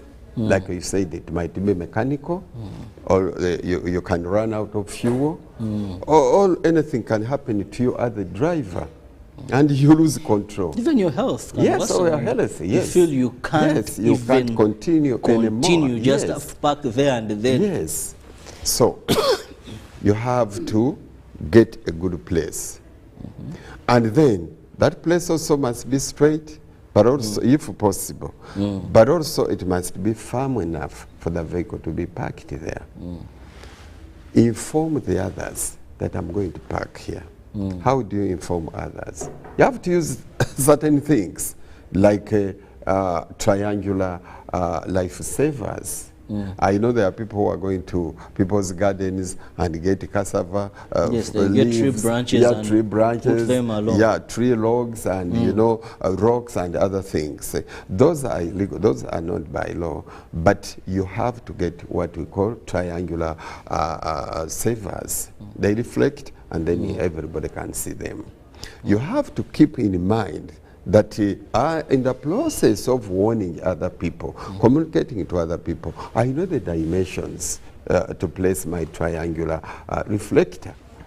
Not less than 50 meters, 100 meters, or even 200 meters, depending on the stretch.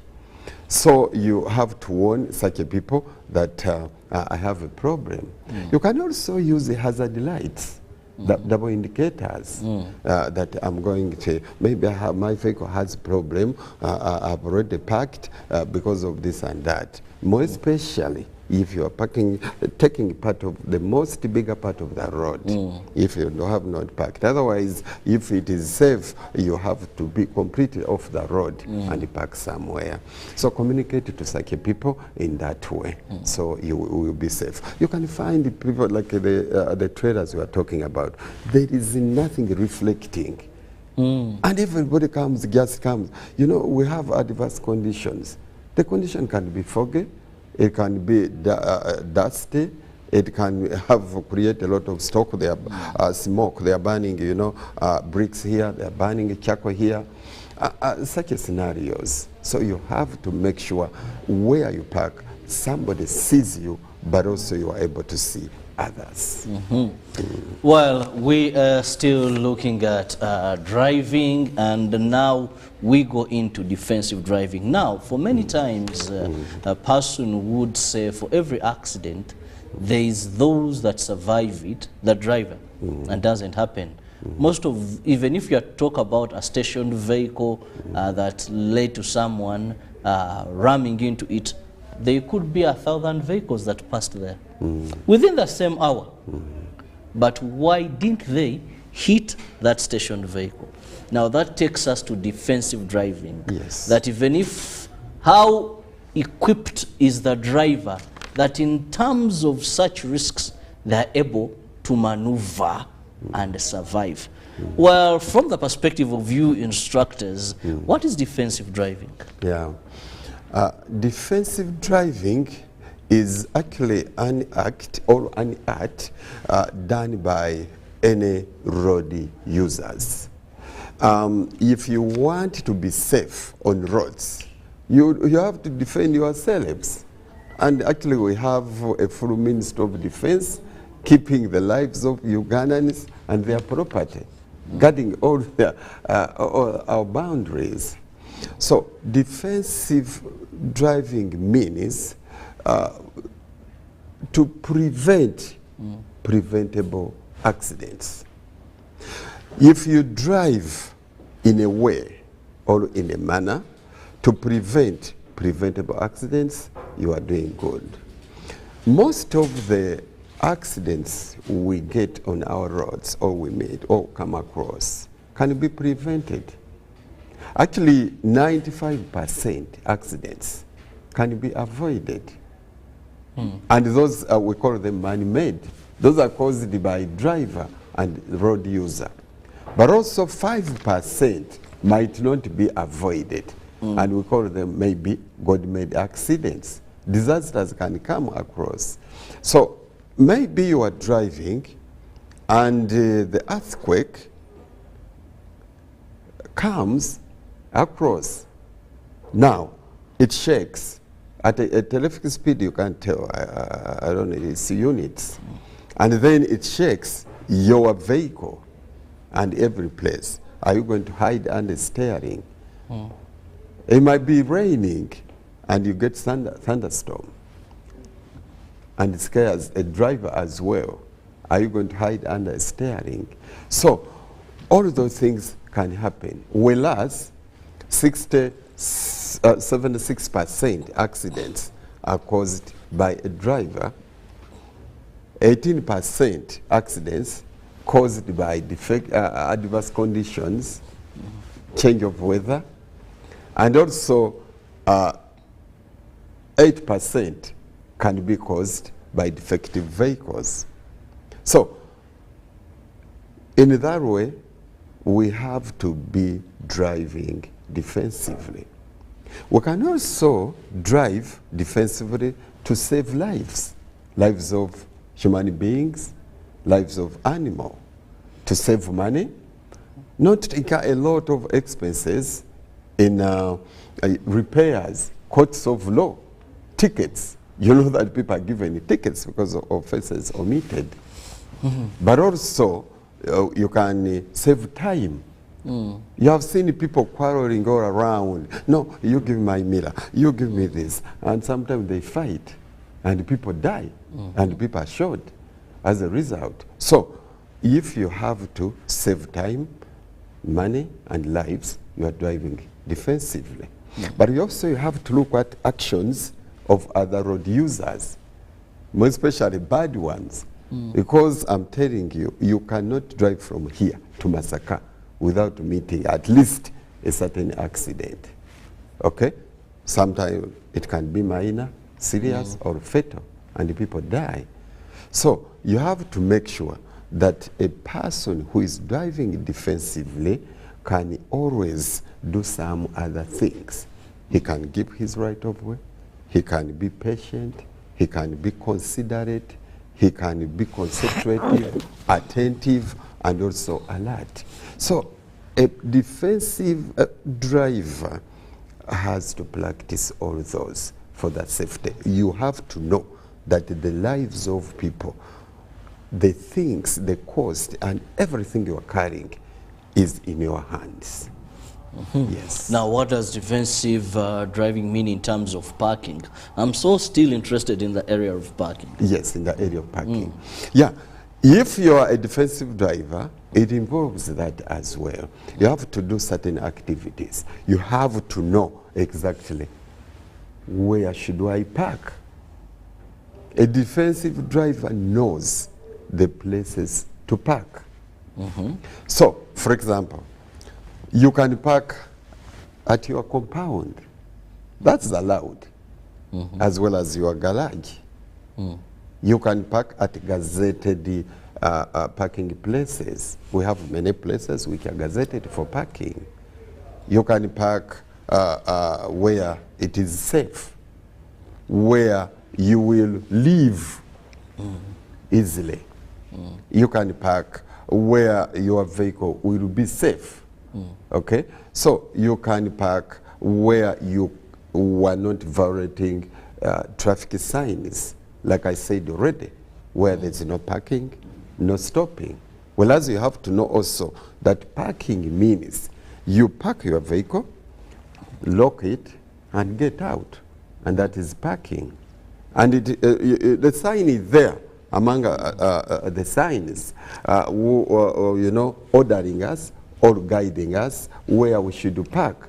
And that one is in a group of circle, and the background red belted, background blue, and it has a perpendicular, one perpendicular line. I hope my technical team can be able to get us that sign that indicates parking is available here. There are quite a number of signs. I call them road furniture. Yes. And people don't know many of them. For example, now we're talking about a sign that says parking, which you said is usually commonly there is that, but I think there's also one. Yes, yeah, we have that. That was yeah, that was old model, but some people use it. Yeah, but also we have developed others. The one that is a circle, circle with the dark blue, dark blue and perpendicular line. That one is parking. But also you can get one in a circle with like X. No parking. Red X, which says no stopping. Okay, so we have those. So you have to know exactly where I'm parking and where I'm parking now. That is a good like one that. No parking. That one is no parking. So you are not even allowed to talk or speak, or you have to stay in the vehicle if you see such a sign. The other one, you have to come out. So, but also you have to know where I'm parking. Is it safe? Is it allowed? Is it not going to antagonize with the people's movements, delaying them, and also creating offensive and dangerous situations? Now, still on parking, which places shouldn't one park? Because not all places that one shouldn't park have signs. We have those that UNRWA has put, and crafty Ugandans have taken to scrapyards and all that. So how, in terms of my own understanding, how do I gauge if it is possible that let me park here, let me not park here? I've had issues with sometimes people who park in sharp corners, you know. By the time you finish negotiating a corner, boom, you survive an accident. Yes, yes.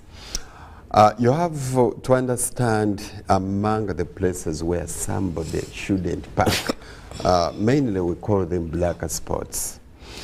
Black spots involve the corners I've mentioned, junctions, bridges, hill brows or hilltops, and such places.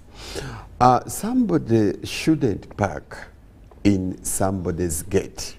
For example, somebody wants to come in, and should be an important person, ambassador, we can talk about president and other things, you know, minister, MP, and such people. You can't park in somebody. You must not park in somebody's gate whatsoever, whether a person is very important or not. But you made your house. It is an office. It is a hospital. It is a school. It is leading to a market. In such places, you shouldn't park.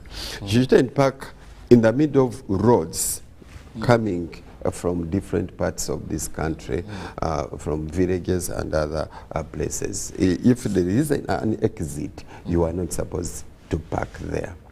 You are not supposed to park near all 5 meters from the roundabout. You are not supposed to park there because you are obstructing some people driving within the roundabout. You are not supposed to park at almost the edge of a turning junction where people change direction of travel, and you park at the edge around there about something to do with 15 meters or 10 meters. Leave gap for people who are to negotiate such a place.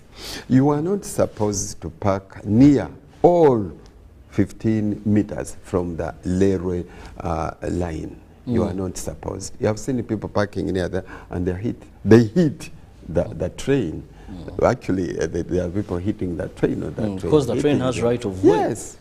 It's a junction. You are not supposed to park there. You are not supposed to park under a tree. I know people look for shades. Yes, I've seen that so much at church. Yes, they park there. But you know, there are trees which have, fruits. It can come in any time, drop in time, break your millers and cause a problem. It can be a scenario of where it rains and the rain is very heavy, winds and other things. Then by the time you come back, you can be inside somewhere, the tree trunk branches just destroy your vehicle. So you cannot park where actually you think you cannot let people move at ease, freely. Usually, I'm a person who doesn't want to park where I'll be locked. After, an event like a party, like maybe burial, like something of the sort. I want to leave. After that, I want to leave. I don't want to be locked. We don't want the things. You go to the speaker, a vehicle number. Can you create room, move away from people like that? So you have to park where you can move freely, where pedestrians can move freely. You must not park on footpaths. Where will they pass? You find a situation that people parking on the footpath and the the pedestrians have problems to pass. They just find their way and they are entering a part of the carriageway. And actually pedestrians should not pass just near the carriageway. They are not supposed to do that. So you must not park or near or on footpaths. Okay, that said, it brings me to ask, of late I've seen a number of people who've learnt driving. They have never gone to any driving school. Some are fairly good drivers. Technology has come on. If I need to know the road signs, I just have to Google. They're even teaching apps of driving. There are people, consultants like you, who are willing that they give free education about driving. In this day and era, are driving schools still necessary and relevant? Yes, please. Very much. Very much. We have a document. It's a legal document. We call it Traffic and Road Safety Act. It has its own phrase.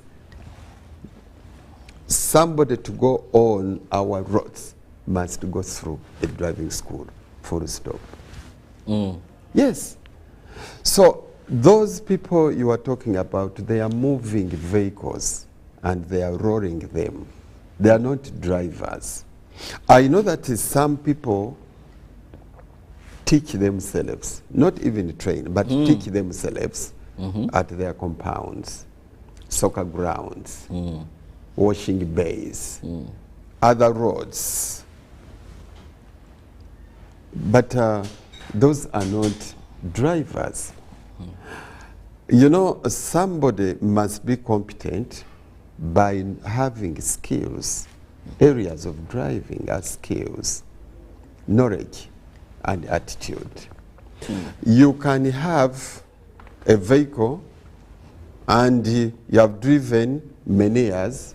That's why we also have refresher courses for most of these people driving on our roads, moving on our roads, ranging from pedestrian, cyclists, motorcyclists, and other and drivers of different vehicles. You talked about technology. Many vehicles have come up. Many gearboxes, transmissions have come up. And many components on our vehicles have come out as far as technology is concerned. But many people don't know how to use those things. So that's why we must go for training of different kind. Can it be fresher, somebody beginning, knowing how to drive? But also many people are using vehicles or moving vehicles. Some of them can drive vehicles. You can talk about, you know, automatic transmission. And people say, those are for lame people, those are... But somebody has to know how to drive. Whether it is an automatic transmission or it is a manual transmission, the difference is the engaging of gears here. But you must know anything, many things about driving. You must be a driver, and you must be a competent driver. You must know the foundations of driving, among others. Some of them, you can call them pillars if you like. Some of them are starting with the person himself who is intending to come and learn driving or know how to drive. You must know about yourself, physically, mentally. And you have to know that as a driver, I'm fit and well for the road to drive. Having a very good eyesight is very important for anybody who intends to drive. Having a right attitude mentally, you have to be a very good driver. Without that, you cannot. Having a body flexibility to handle a vehicle is very important for a driver to be safe and a driver to know that I must be competent. What do we call learning how to drive? If somebody says, I'm going to start driving, maybe I have my vehicle, somebody is going to give me a vehicle, I'm going to drive a company vehicle or a government vehicle. So I have to know what they call learning to drive. Learning to drive means that a person has to know that the 4 parts of his body are very important for him to know how to drive. Eyes, to scan the road very well. Brain, to think what to do. Hands, to control the components of the vehicle. And legs, more especially to control the pedals. You end up knowing that if you have very good eyesight, you have brain to think and make decision, then the other 2 parts, hands and legs, know where to take you, and you arrive, you become competent, and you qualify to drive. Then there is another thing added on that one. You can be authorized by getting documents to allow you drive on our roads. That is a driving license, maybe a certificate of completion after everything. Well, I just wish every Ugandan went through that, but I can say if we had right statistics, we wouldn't have less than 20% of our drivers on our road who have never gone to any driving school. Well, just sad news coming in is Mbarara Archbishop Emeritus Paul Byachenga has died. That is Byachenga. That is the picture on your screen. He's going to be with our Lord. May his soul rest in eternal peace. We continue to sympathize, pray for God's strength to our brothers and sisters in Mbarara, for God to see them through this trying moment when they have lost one of the men of God who was at the epitome of that area there as Archbishop, and now he's no more. We'll be giving you more information as we go on during the day in our various programs that will be coming your way. And of course, as the national broadcaster, we'll be updating you. We'll have all the details as and when we receive them from the concerned authorities. We are still looking at accidents, and to be more particular, we are looking at safe driving. Now, you've just justified why one should go through a driving school, not only because it is a legal requirement for one to get a driving permit. I was seeing the Minister of State, that is for Transport, Fred Byabakama, when he said that, well, it is true that many people get permits without going to the driving school, many people get driving licenses without even doing the testing that is required to verify if they are fit to be on the road. One question that was coming to my mind, who is cheating who? Who is cheating who? That is something that came to my mind. Now, if you have a permit and you do not have a license, who is cheating who here? A permit or driving license is all the same. It's only that we are no longer calling it a driving permit, we call it a driving license because of the standards now. We are on the global standards. If really you drive without that, you are not a driver, because already we have told our viewers. You have a license, but you've skipped these other requirements. Requirements, yes.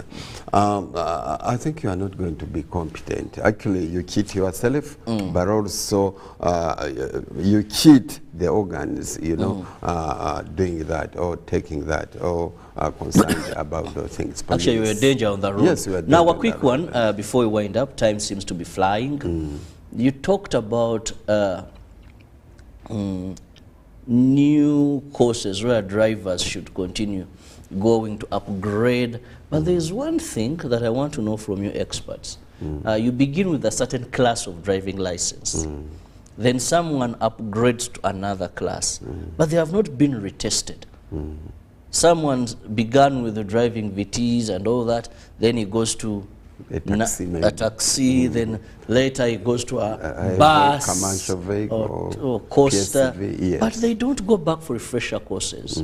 Is it the experience that we look at, that now this permit has expired, I can get another class? You know, this sometimes also causes some wondering, is it all about the years you've driven this less CC vehicle that qualify you for a bigger one? No, that's not there. The process of getting a driving license is there. We can start somebody afresh, but also somebody can come, say like my company, Country View Driving School, and say, Mr. Tamlin, I want to acquire a driving license. I know how to drive. I assume that person has trained somewhere. He wants to get another class. He wants to get another class. Yes. Or he wants to start afresh. That also happens. But legally, is it a requirement that if I'm moving from class B, for example, going to another class, yes, I must? Is it automatic that because I've been driving for some time and my permit is expired, then I have to get another class? That one is not allowed. That somebody has to apply for the extension. We call it class extension in his original permit he got. Maybe he got class A for motorcycle, maybe he got class B for that kind of vehicles. You have to train. You have to train that class you are going in, depending on what classification of vehicle, the purpose of vehicle, permissible weight, and the other things. And about yourself, your age, and also the type of vehicle you want. Then you train that vehicle. After that, you are tested. You are tested in that vehicle or on that vehicle. Driver testing is done by everybody depending on what you are going to do. Now, you can't just put, and you hear people say, Njagala kukonam. It's not done like that. You have to register in a driving school which is licensed. You present that permit to that driving school. Then those people, they will see whether it is time for you for extension of that class. Do you have the age We also look at your physical appearance and your ability to handle such a vehicle. Then we take you through training. After training that vehicle for a certain period, depending on the organization, the school, then you are tested by the school itself, pre-test, before you are taken to actual testing center for your final testing. So we have to go through that. Well, unfortunately, it seems there is so much that we skip in driving, and that justifies the number of accidents that we have in our country. I must let you go, Mr. Tamale. Thank you so much for your time, and of course our viewers, I hope there's so much you've picked. Do not be a danger to others, do not be a danger to yourself. Follow the right procedures for you to secure a driving license, and together we can and we shall reduce road carnage on our roads. See you in the next hour. Ruben next with sports. Good morning.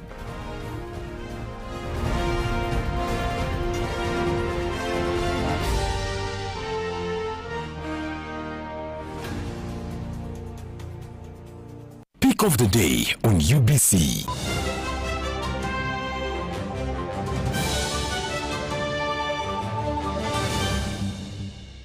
Was brought to you by Get away with MTN Momo Advance. Momo Advance tops up your Momo to complete your transactions.